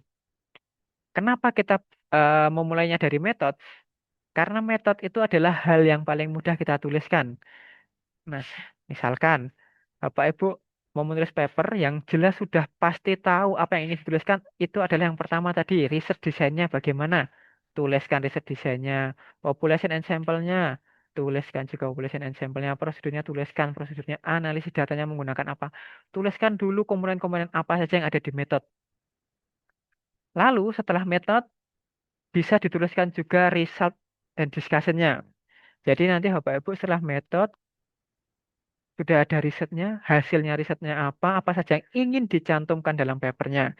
Misalkan ada tabelnya, ada gambarnya, atau mungkin ada kalimat tentang wawancara dengan siapa. Bapak Ibu bisa cantumkan di resultnya.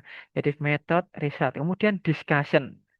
Nah, tadi saya menjelaskan bahwa discussion itu harus menjawab gapnya, menjawab what is unknown-nya, menjawab permasalahannya.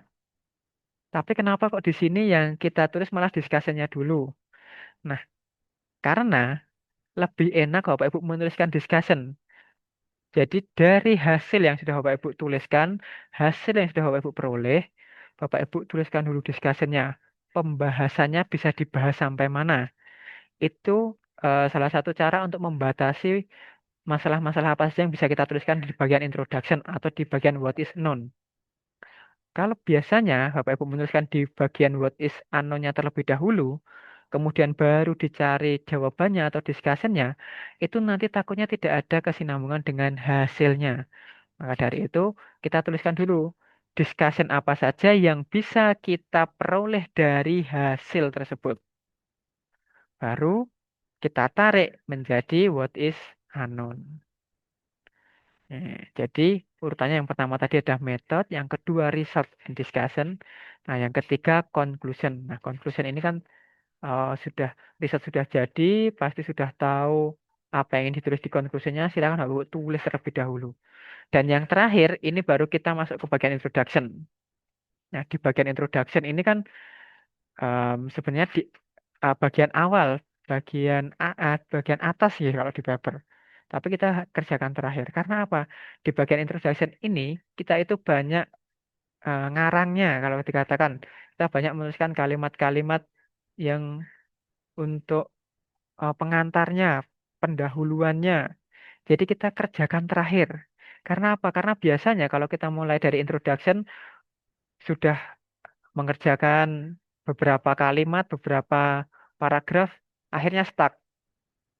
Di ketika kita stuck itu, otak kita mulai lelah berpikir, tidak jernih lagi. Nah, kalau kita langsung setelah itu mengerjakan metode, pasti nanti juga sudah tidak maksimal kinerja berpikirnya. Maka dari itu untuk introduction, karena ini bagian yang panjang, bagian yang perlu Bapak Ibu tuliskan kalimat-kalimat yang untuk pengantar ke paper Bapak Ibu, nanti bisa diisikan terakhir saja sambil menunggu. Tadi seperti discussion-nya sudah ada, kita tarik ke what is unknown-nya. Seperti itu. Kemudian what is known. Nah, what is known itu kan kalimat-kalimat umum bernada positif. Itu harus benar-benar Bapak Ibu tuliskan satu kalimat, satu kalimat lagi, satu kalimat lagi. Nah, itu nanti di akhir saja, Bapak Ibu. Lebih baik mulai dulu dari metodenya dan terakhir yang paling menghabiskan banyak waktu itu di introduction kita terakhir kita kerjakan. Tapi kalau Bapak Ibu nyaman mengerjakan dari introduction dulu, Mas, gak apa-apa. Yang penting Bapak Ibu nyaman dalam penulisannya itu adalah hal yang paling benar yang kita lakukan dalam penulisan paper. Ini hanya sedikit trik atau tips dan trik dari Rumah Scopus agar tidak terlalu capek begitu dalam penyusunan paper itu atau dalam penyusunan kerangka anatominya dulu saja seperti tadi. Jadi kita bisa mulai dari yang paling mudah dulu, dari metodenya terlebih dahulu, kemudian result and discussion-nya, conclusion-nya, baru terakhir introduction-nya. Seperti itu Bapak Ibu. Oke. Oke, begitu Bapak Ibu. Apakah ada yang ingin ditanyakan lagi sampai di sini? Mas Izin. mau nanya nih Mas, izin Mas. Oke, silakan Ibu. Eh, untuk introduction itu sebenarnya kalau kita yang engineering, kira-kira perlu ini nggak ya, rumus apa, tinjauan pustaka soal rumus-rumus kayak kayak gitu tuh kira-kira gimana ya Mas ya? Oke Ibu. Nah itu juga bisa ditambahkan juga Ibu. Nanti misalkan kalau ada rumus-rumus yang digunakan dalam perhitungannya juga bisa tambahkan. Tapi kalau biasanya nanti itu rumus engineering discussion di dalam membahas hasil. Bisa Ibu, bisa ditambahkan di introduction-nya. Bisa Atau ditambah. masuk ke metode ya? Metode juga ada, tapi kalau misalkan Ibu mau membahas, nah ini rumus itu berkaitan dengan analisis datanya atau mungkin tentang apa yang dibahas begitu nggih. Atau mungkin begini Bu, contohnya dulu, contohnya dari Ibu agar kita mungkin lebih enak tidak membayangkan gitu. Contohnya rumus seperti apa Ibu? Oh iya, sorry Mas. Ya, ya. Kalau rumus tuh biasanya kita kayak soal kestabilan lereng itu biasanya ada rumus-rumus gaya, nah kayak kayak gitu. Terus biasanya kalau kita pakai statistik, apakah harus kita nulis ini basic apanya ya, korelasi misalkan atau deviasi itu kan Nah, oke. seperti itu kurang lebih Mas. Oke, Ibu. Nah, kalau seperti itu bisa dicantumkan di introduction, Ibu. Tapi untuk di bagian kerangka anatomi, nanti Ibu mungkin tidak perlu langsung mencantumkan seperti halnya rumus-rumusnya. Jadi Ibu bisa cantumkan kalimatnya dulu. Tadi misalkan ada kestabilan lereng, rumusnya bagaimana? Nah, yang dituliskan di dalam kerangka anatomi, tuliskan dulu kestabilan lereng yang ideal itu mungkin berapa atau eh, penghitungannya bagaimana.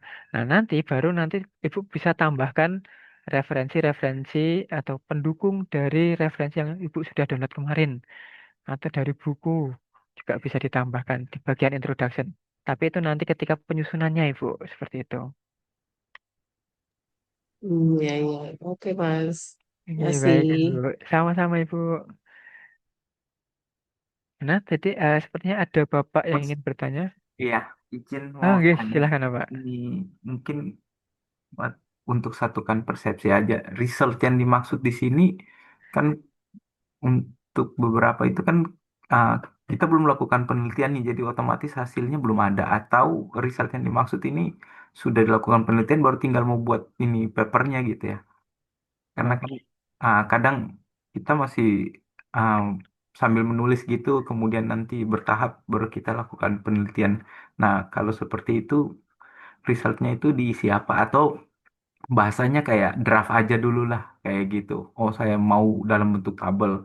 Oh, nanti gambarnya gambar penjelasan tentang ini. Mungkin itu nomor satu. Kemudian yang nomor dua, mungkin tadi sudah sempat dijelaskan sekilas yang terkait discussion. Berarti di introduction kan di unknown-nya itu pertanyaan gap. Kemudian di discussion untuk menjawab itu. Itu berarti bahasanya itu kayak kita kita lebih dulu menjawab sesuai point of view kita ya. Seperti itu, sesuai jawaban kita aja dulu. Baru nanti kita cari kemudian apakah benar jawaban ini enggak, cari ke jurnal dan lain sebagainya atau enggak, cuma berpatokan dari jawaban kita kayak gitu. Oke, baik. Baik Bapak. Jadi saya mungkin menjawab yang nomor dua, yang kedua dulu tentang apakah kita hanya berpatokan dengan jawaban kita, apa perlu didukung dengan referensi-referensi. Karena kita di discussion, tentunya apa yang kita tuliskan di discussion di bagian kerangka anatomi itu adalah jawaban dari kita dulu, kalimat dari kita dulu, pembahasan berdasarkan hasil dari kita dulu. Tapi nanti ketika Bapak Ibu sudah mulai menyusun atau mengembangkan dari kerangka anatomi tersebut, perlu yang namanya adanya pendukung. Contohnya misal em, Bapak mengatakan bahwa memang hasil ini berpengaruh dengan, misalkan tadi contohnya adalah digital marketing itu berpengaruh dengan marketing performance bisa meningkatkan. Nah, nanti bisa ditambahkan juga pen- seperti penelitian yang dilakukan oleh siapa yang menunjukkan hasil yang serupa atau yang sama, yang menunjukkan pengaruh yang positif, misalkan seperti itu. Jadi memang tetap perlu kita tambahkan kalimat pendukungnya, referensinya, citasinya perlu. Dan tadi yang mohon izin Bapak, yang pertama tentang apa? Mohon maaf. Tentang result hasil Oke, penelitian. tentang riset, oke tadi. Tentang riset, apakah em, kita harus melakukan penelitian dulu baru dituliskan? Memang sebaiknya iya, karena kalau kita katakan menulis paper itu adalah urusan meja makan, sedangkan riset itu adalah dapur. Jadi kalau kita ingin menyajikan sebuah makanan, pasti kita sudah memasaknya di dapur. Tapi tidak menutup kemungkinan juga Bapak Ibu, ketika Bapak Ibu belum mendapatkan hasil atau mungkin penelitiannya masih berjalan, sambil berjalan penelitiannya sambil menulis paper juga bisa. Dari mana kita menulis riset? Nah, Bapak Ibu juga bisa em, setiap hasil penelitian itu kan sebenarnya Bapak Ibu itu sudah menemukan jawaban sebelumnya. Sebelum Bapak Ibu melakukan penelitian itu pasti sudah tahu akan arahnya kemana. Tinggal nanti Bapak Ibu bisa masukkan data-data hasil penelitiannya. Nah, bisa kita mulai dari situ juga, Bapak. Jadi, misalkan Bapak belum em, mendapatkan hasilnya, belum memiliki hasilnya, tapi pasti sudah ada gambaran. Kira-kira bagian hasil ini itu nanti yang akan dicantumkan apa saja. Kan tidak akan jauh melebar dari mungkin rencana penelitian yang masih berlangsung. Dan juga pasti hasil itu bisa di bisa dikira bisa diketahui sebelum melakukan penelitiannya seperti itu. Jadi nanti Bapak bisa susun dulu atau mungkin tadi yang Bapak sebutkan tentang menulis seperti draft dulu itu juga bisa. Tinggal nanti kita masukkan hasil apa yang ingin kita tambahkan. Tapi kan kalau untuk metode seperti introduction itu mungkin bisa kita apa dicicil dulu, dikerjakan dulu bisa, Pak. Berarti izin Pak, dengan kata lain, result ini selain idealnya sih ini sudah ada dulu penelitiannya kemudian penulisannya ya. Jikalau di kondisi kedua bahwa sementara berjalan penelitian, berarti ada kemungkinan juga akan berubah kayak gitu kan ya dari draftnya. Tapi kayak tadi dibilang kita sudah punya bayangan penelitian ini mau arah kemana. Berarti kurang lebih resultnya nanti akan lebih dipersempit gitu ya. Tinggal angka-angkanya mungkin lebih detail dimasukin dan lain sebagainya. Gambarnya mungkin ah, lebih menyesuaikan dengan hasil yang kita dapat ya. Iya, betul sekali Bapak. Jadi nanti tinggal disesuaikan lagi seperti gambar, tabel, dan mungkin kalau dari perkiraan sebelumnya masih terlalu lebar, nah mungkin yang lebih spesifik dari hasil yang diperoleh bisa dicantumkan lagi. Iya.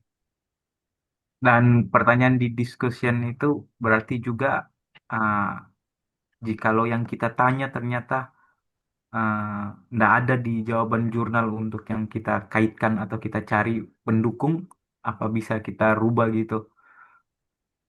Yang yang ditanya bagaimana Pak? Misalkan, Kan di unknown itu kan gapnya. Kan ya, tadi kita sudah jawab di discussion, jawab berdasarkan point of view kita. Ketika kita mau mencari pendukung atas pendapat kita, kita tidak dapat secara tepat seperti itu. Apakah kita ganti jawaban kita yang berdasarkan point of view atau bagaimana, Pak? oke baik. Kalau misalkan tidak mendapatkan referensi pendukung, nah sebenarnya untuk discussion itu menjawab gap, selain dari point of view kita, kita itu berdasarkan dari hasil penelitian yang sudah diperoleh, hasil penelitian yang sudah dicantumkan di atas. Jadi discussion itu kita menjawab what is unknown-nya, kalimat-kalimat yang ada di what is unknown, tidak semata-mata dari point of view kita, tapi tetap berdasarkan result-nya, berdasarkan result yang sudah dituliskan. Jadi kalau misal pun Bapak tidak menemukan penelitian yang mungkin sangat cocok sekali dengan jawaban di discussion, Bapak kuatkan kalimat itu berdasarkan hasil yang diperoleh saja, hasil yang diperoleh dalam penelitiannya. Tidak perlu susah-susah, wah ini cari referensinya susah Mas. Tidak perlu sampai eh, mungkin bingung mencari referensi, tidak perlu. Nanti Bapak bisa apa ya, jawab, kuatkan pernyataan Bapak itu berdasarkan hasil yang dituliskan saja. Seperti itu. Baik, Mas. Berarti dengan kata lain memang harus ini selesai dulu ya penelitiannya gitu ya. Oke, lebih baik memang harus Iya. kita punya penelitian, data selesai, baru kita buat menjadi paper. Seperti itu. Jadi discussionnya. Terima Ya, kasih sukanya, Mas. iya, sama-sama Bapak. Oke, bagaimana Ibu Nevrita sudah risen? Oke, terima kasih Mas atas kesempatannya. Pertama yang mau saya tanyakan, peluang terbesar untuk bisa diterima masuk ke dalam jurnal Scopus, indeks Scopus ini, lebih besar yang mana? Kuantitatif kah atau kualitatif? Ya Mas ya.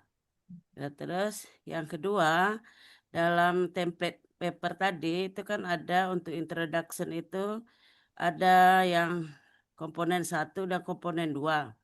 Nah, terkait komponen 2 itu kan masalah-masalah yang ditemukan itu biasanya kan kita mendapat informasi masalah itu melalui pengamatan lapangan atau observasi awal gitu. Nah, apakah di sini perlu dilakukan itu? Karena kan untuk mendapatkan masalah berdasarkan apa yang kita pahami, kadang-kadang itu bukan masalah yang terjadi di tempat yang akan kita teliti. Nah, kira-kira bagaimana tuh Mas? Gitu ya. Eh, kemudian, nah, permasalahan yang diangkat ini, apakah permasalahan yang terjadi secara umum, ya? Di contohkan saya kan manajemen pendidikan nih, manajemen pendidikan arahnya pada pendidikan biologi gitu ya. Nah, masalah-masalah yang kita dapatkan ini apakah masalah secara umum yang terjadi secara umum atau masalah yang akan kita teliti di tempat kita melakukan penelitian? Karena kebetulan daerah kami kan banyak daerah-daerah terpencil. Nah, apakah permasalahan di daerah itu yang akan kita temukan atau cukup permasalahan secara umum gitu? Mungkin sementara itu dulu Mas, terima kasih. Ya, baik Ibu. Jadi mohon izin menjawab ya Ibu untuk permasalahan tadi. Kalau misalkan em, apakah kita harus melakukan survei untuk menemukan permasalahan-permasalahan yang ditemukan, terus apakah permasalahan itu kita angkat dari tempat di mana kita mengambil datanya, melakukan penelitiannya. Nah, itu kan sebenarnya di ranah penelitiannya. Nah, dari penelitian yang sudah Ibu lakukan, kemudian Ibu mendapatkan datanya, kemudian pasti kalau misalkan tadi permasalahan itu adalah permasalahan-permasalahan yang mendasari kenapa Ibu melakukan penelitian di lokasi tersebut. Nah, itu juga bisa dimasukkan, Ibu. Karena apa? Karena kalau Ibu menemukan masalah-masalah yang ada di lokasi tersebut, kemudian Ibu melakukan sebuah penelitian, maka dari hasil penelitian Ibu tadi pasti kan bisa membahas tentang masalah-masalah yang sudah dituliskan. Nah, jadi itu juga bisa dituliskan di bagian introduction, di bagian what is unknown tadi. Nah, jadi untuk permasalahan di what is unknown ini, em, mungkin tidak perlu terlalu difikirkan dari mana mungkin kita menghasilkan permasalahannya, kita ambil permasalahannya dari mana. Lebih baik kita ambil permasalahannya ini atau kita tuliskan, bukan ambil permasalahan ya, kita tuliskan permasalahan di bagian introduction ini itu berdasarkan dari discussion yang sudah kita tuliskan, yang discussion yang sudah kita peroleh. Jadi kalau misalkan mungkin contohnya di sini, nah di discussion ini saya menuliskan dengan adanya pelatihan dan lokakarya tentang alat digital ini, meningkatkan pemahaman. Nah, kalau misalkan Ibu sudah menemukan sebuah kalimat discussion, satu kalimat discussion ini saja, kalau ditarik ke permasalahan, menjadi kalimat permasalahan itu kan akan lebih mudah, akan lebih gampang kita menyusun kalimat permasalahannya. Jadi kalau misalkan em, ditanya dari mana mendapatkan kalimat permasalahan, Ibu juga bisa selain dari tadi misalkan survei atau mungkin mengangkat permasalahan yang ada di lokasi penelitian Ibu, itu juga bisa. Itu kalau kita mau melakukan sebuah penelitian memang dengan cara seperti itu. Tapi untuk penyusunan dalam paper, selain dengan permasalahan-permasalahan yang Ibu temui di lapangan yang mendasari Ibu melakukan sebuah penelitian, Ibu juga bisa masukkan permasalahan-permasalahan berdasarkan discussion yang sudah dituliskan. Jadi kita tarik mundur. Kalau kita mau memberikan solusi, yaitu menggunakan pelatihan dan loka karya untuk meningkatkan pemahaman, berarti kan permasalahannya apa? Masih rendahnya pemahaman karena perlu ditingkatkan. Nah, tinggal nanti uh, kita tuliskan permasalahannya di bagian what is unknown-nya. Itu juga yang selanjutnya, misalkan mendorong kolaborasi. Contohnya di sini mendorong kolaborasi untuk berbagi sumber daya. Kalau berbagi berarti kan masing-masing UKM masih sedikit-sedikit. Berarti permasalahannya, oh tiap UKM itu masih sedikit tentang SDM dan anggarannya. Seperti itu juga bisa. Gitu Ibu. Oke Mas, terus peluang yang terbesar yang bisa lolos Oke, jurnal terus Scopus ini yang mana sih, oke. kuantitatif atau kualitatif gitu? Kalau peluangnya kita berbicara peluang sebenarnya tidak bisa kita sebutkan yang kuanti lebih berpeluang, yang kuali lebih berpeluang. Sebenarnya tidak Ibu, karena nanti untuk paper yang diterima di jurnal tersebut itu pasti semua memiliki porsinya sendiri-sendiri. Dalam artian seperti ini, ada jurnal yang memang suka menerima kuali, ada yang jurnal yang suka menerima kuanti. Hmm. Nah, tidak ada ketentuan atau tidak ada peluang yang khusus atau yang tertulis khusus bahwa kalau mau Scopus itu harus kuantitatif, harus dengan analisis yang seperti ini, yang sangat ribet sekali. Tidak ada, Ibu. Tapi memang karena ada banyak sekali riset desain, ada banyak sekali metode penelitian, pasti ada juga jurnal yang menerima metode penelitian itu. Jadi tidak perlu risau lebih yang mana yang berpotensi, yang mana yang paling berpeluang besar. Semua memiliki peluang yang sama untuk tembus ke Scopus itu. Tinggal bagaimana kita meraciknya, kita menyajikannya dalam bentuk paper itu tadi. Kalau misalkan em, kita cantumkan hanya apa ya, kita tuliskan papernya kurang lengkap atau mungkin ada komponen-komponen yang harusnya ditulis tapi malah tidak dituliskan atau kita berbicara hasil di introduction itu kan sudah salah tempat. Jadi sebenarnya untuk memperbesar peluang itu kita merapikan tulisan kita dulu. Kita membuat tulisan kita itu nyaman untuk dibaca editor, nyaman untuk dibaca reviewer. Baru nanti kita ikuti apa yang diminta oleh jurnal tersebut, apa yang dikehendaki diperbaiki oleh reviewernya. Itu yang memperbesar peluang kita, Ibu. Oke Mas, terima kasih Mas. Ini sama-sama, Ibu. Oke.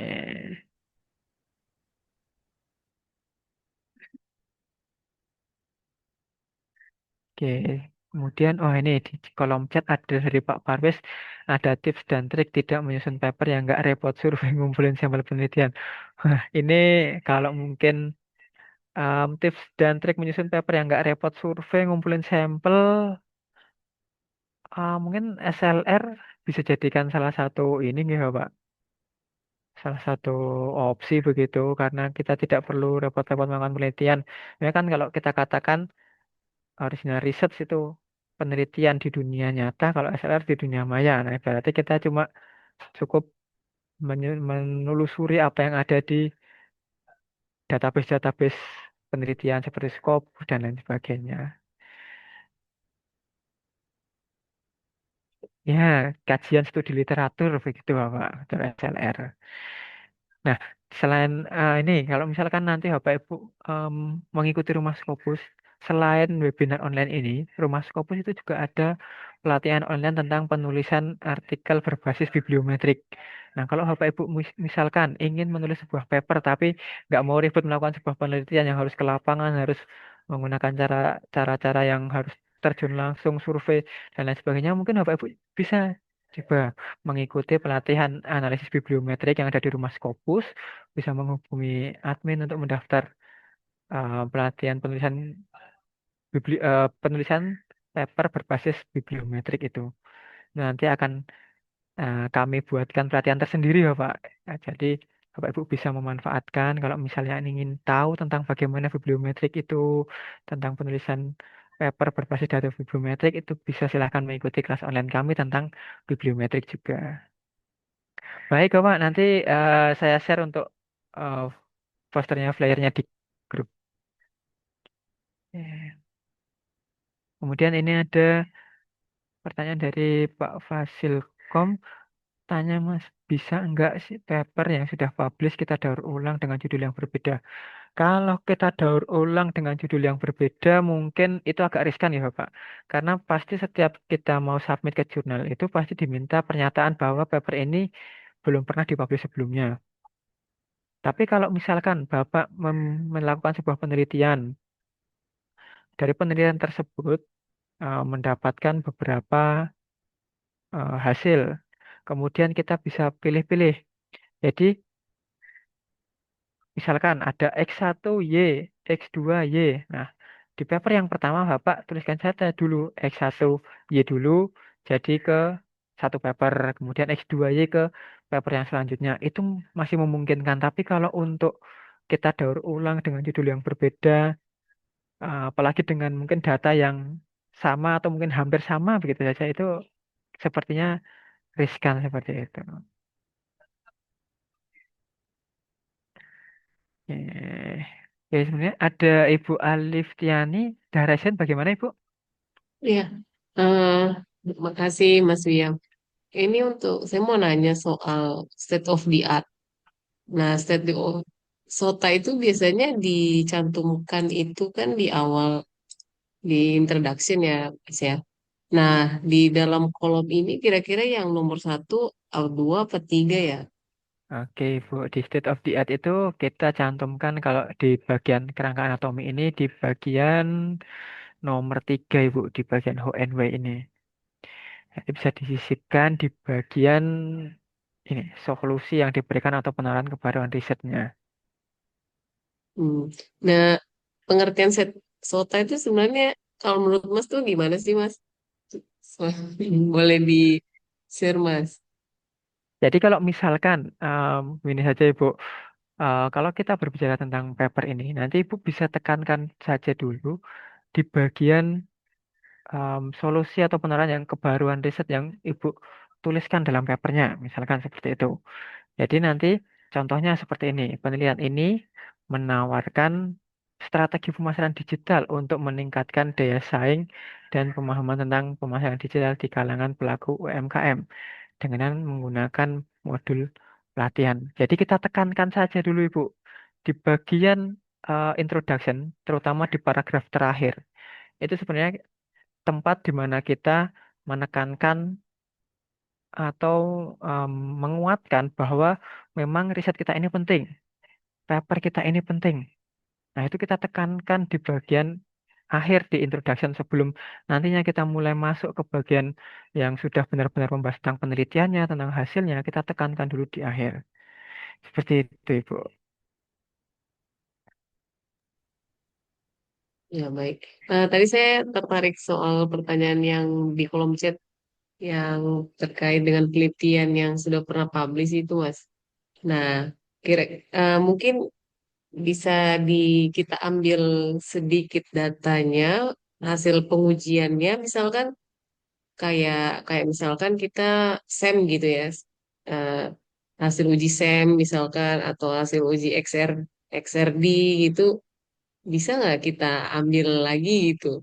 Tapi kita apa ya, bungkus dengan mungkin sedikit berbeda, cuman ngambil untuk memperkuat statement aja buat kita gitu. Kira-kira gimana, Mas?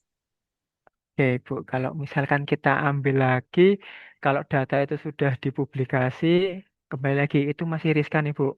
Selain riskan karena ada pernyataan bahwa data ini belum pernah dipublikasi sebelumnya, penelitian ini belum pernah dipublikasi sebelumnya, itu juga mungkin akan meningkatkan tingkat plagiasinya juga.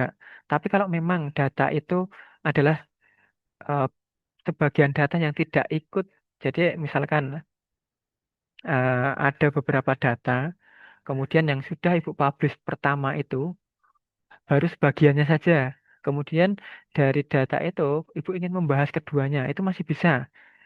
Katakanlah kalau misalkan kita berbicara tentang apa ya, yang umum saja dulu. Karena memang kan bidangnya misalkan pendidikan begitu ya.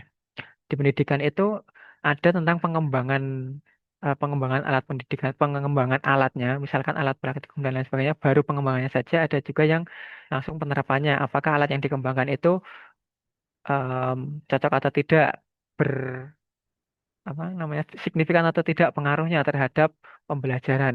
Kalau misalkan kita baru publish yang pertama itu baru tentang berbicara tentang pengembangannya saja, bagaimana alat itu dikembangkan, kemudian em, bagaimana tahap-tahapannya, kemudian apa sih yang dikembangkan, keakuratan alat tersebut.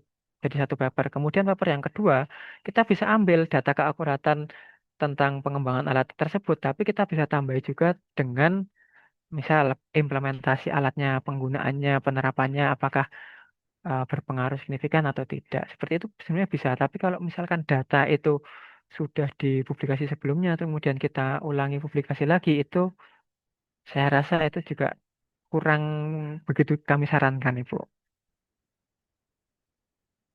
Oke. Eh, Kalau metodenya berbeda mungkin bisa ya. Eh, Misalkan yang sebelumnya metodenya manual nih. Nah, kita mau publish dengan metode yang lebih advance misalkan, tapi hasilnya tuh sebenarnya sama sama aja gitu.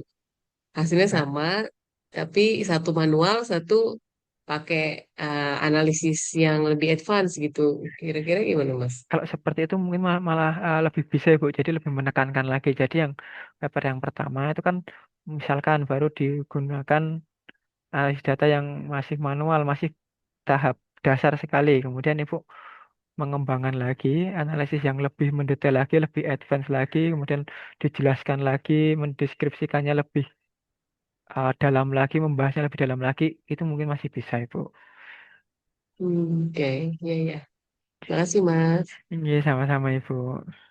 Oke, kemudian ini ada chat juga dari Bu Eli, apakah untuk disertasi dokter bisa menggunakan SLR? Nah, itu coba mungkin ditanyakan ke instansinya dulu ya, Ibu. Jadi, apakah bisa atau tidaknya? Karena nah, itu nanti terkait dengan em, disertasi yang akan Ibu tuliskan untuk lulus doktoral seperti itu. Oke, kemudian dari Ibu Esti, dalam satu paper minimal ada berapa nama penulis, Mas? Kalau minimalnya nggih minimal satu nggih, Ibu, karena nggak, kalau misalnya nggak ada nama penulis pasti kan nggak ada papernya. Tapi kalau misalkan kita berbicara maksimal, begitu sepertinya belum ada yang mengatakan maksimal. Tapi nanti ikuti saja Ibu dari author guideline-nya dari setiap jurnal. Memang ada beberapa jurnal yang oke lah boleh menerima paper-paper dengan penulis tunggal, hanya satu penulis. Tapi ada juga jurnal-jurnal itu yang mengatakan kalau paper kok hanya ditulis satu author itu kurang kuat begitu. Masuk menulis satu full paper ini dilakukan sendiri.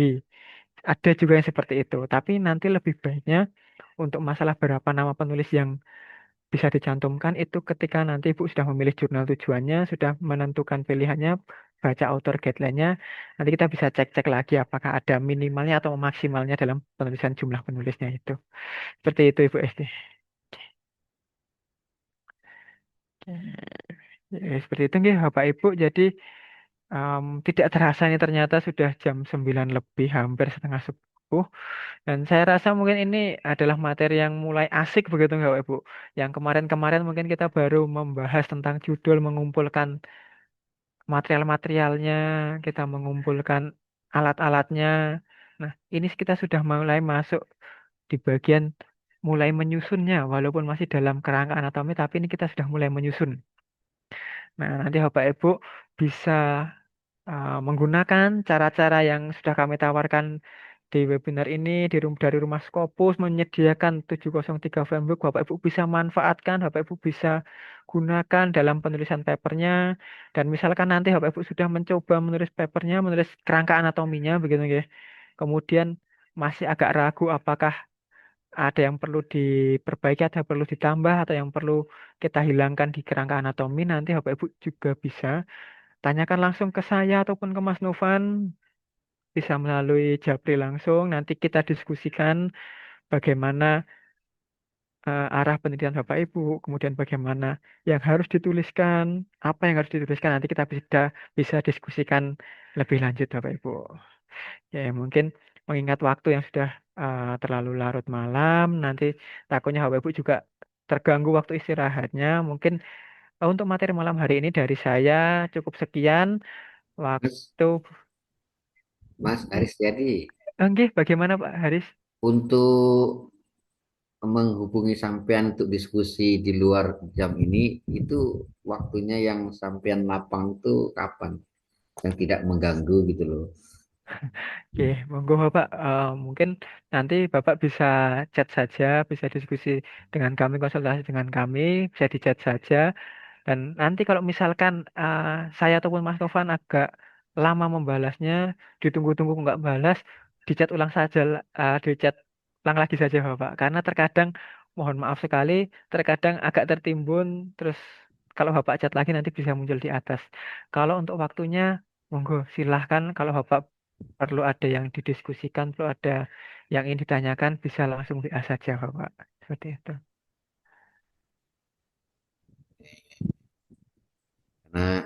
Karena apa Mas sudah mulai panas, Udah mulai terbakar begitu sudah nggak mulai Pak? terbakar, sudah nampak kali sulitnya kan? Waduh, tidak sulit Bapak. Ini mungkin agak terlihat sulit, tapi kalau sudah Ya, iya dicoba betul. gitu pasti pasti bisa Bapak. Insya Allah doakan Mas. Iya, iya Bapak. Selalu kami doakan dan kami dampingi Bapak Ibu. Nanti setelah webinar ini ada pendampingan 3 bulan ke depan. Silakan Bapak Ibu manfaatkan. Dalam 3 bulan kalau Bapak Ibu bisa menyelesaikan 3 paper, juga dalam permasalahan 3 paper tersebut ada yang ini ditanyakan, bisa tanyakan ke kami. Begitu. Oke, begitu ya Bapak Ibu. Ya mungkin dari saya cukup. Nanti mungkin ada tambahan dari Mas Novan. Silakan Mas Novan kalau mau menambahkan.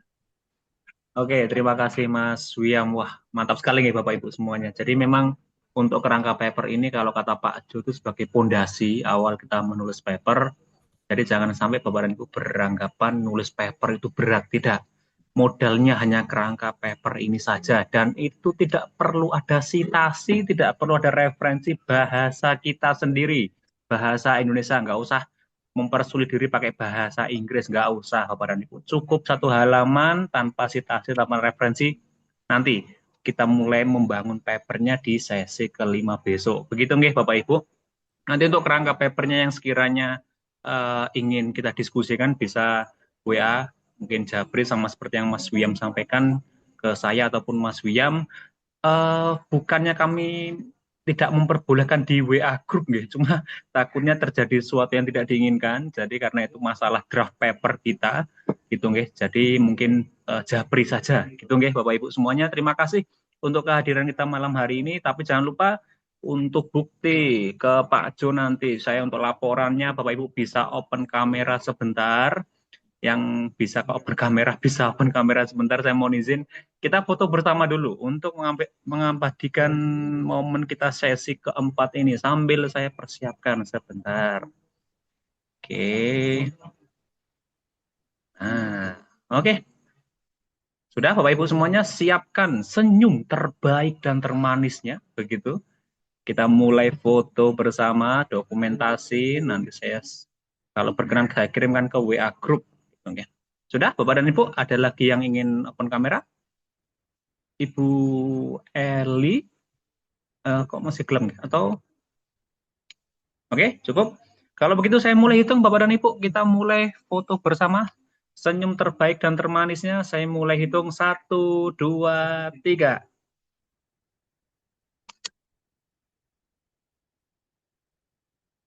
Oke, terima kasih Bapak Ibu semuanya atas kehadirannya untuk malam hari ini. Tetap semangat. Nanti kalau Bapak Ibu perlu pemanas lagi, saya kirimkan paper yang membuktikan mudahnya menembus Scopus dari Pak Jo tadi. Saya kirimkan ke grup supaya Bapak Ibu tetap semangat. Begitu, guys. Terima kasih Bapak dan Ibu. Kurang dan lebihnya kami mohon maaf. Wassalamualaikum warahmatullahi wabarakatuh. Selamat malam Bapak dan Ibu Waalaikumsalam semuanya. warahmatullahi wabarakatuh. Waalaikumsalam warahmatullahi Terima kasih Mas Novan. Sama-sama Bye. Bapak.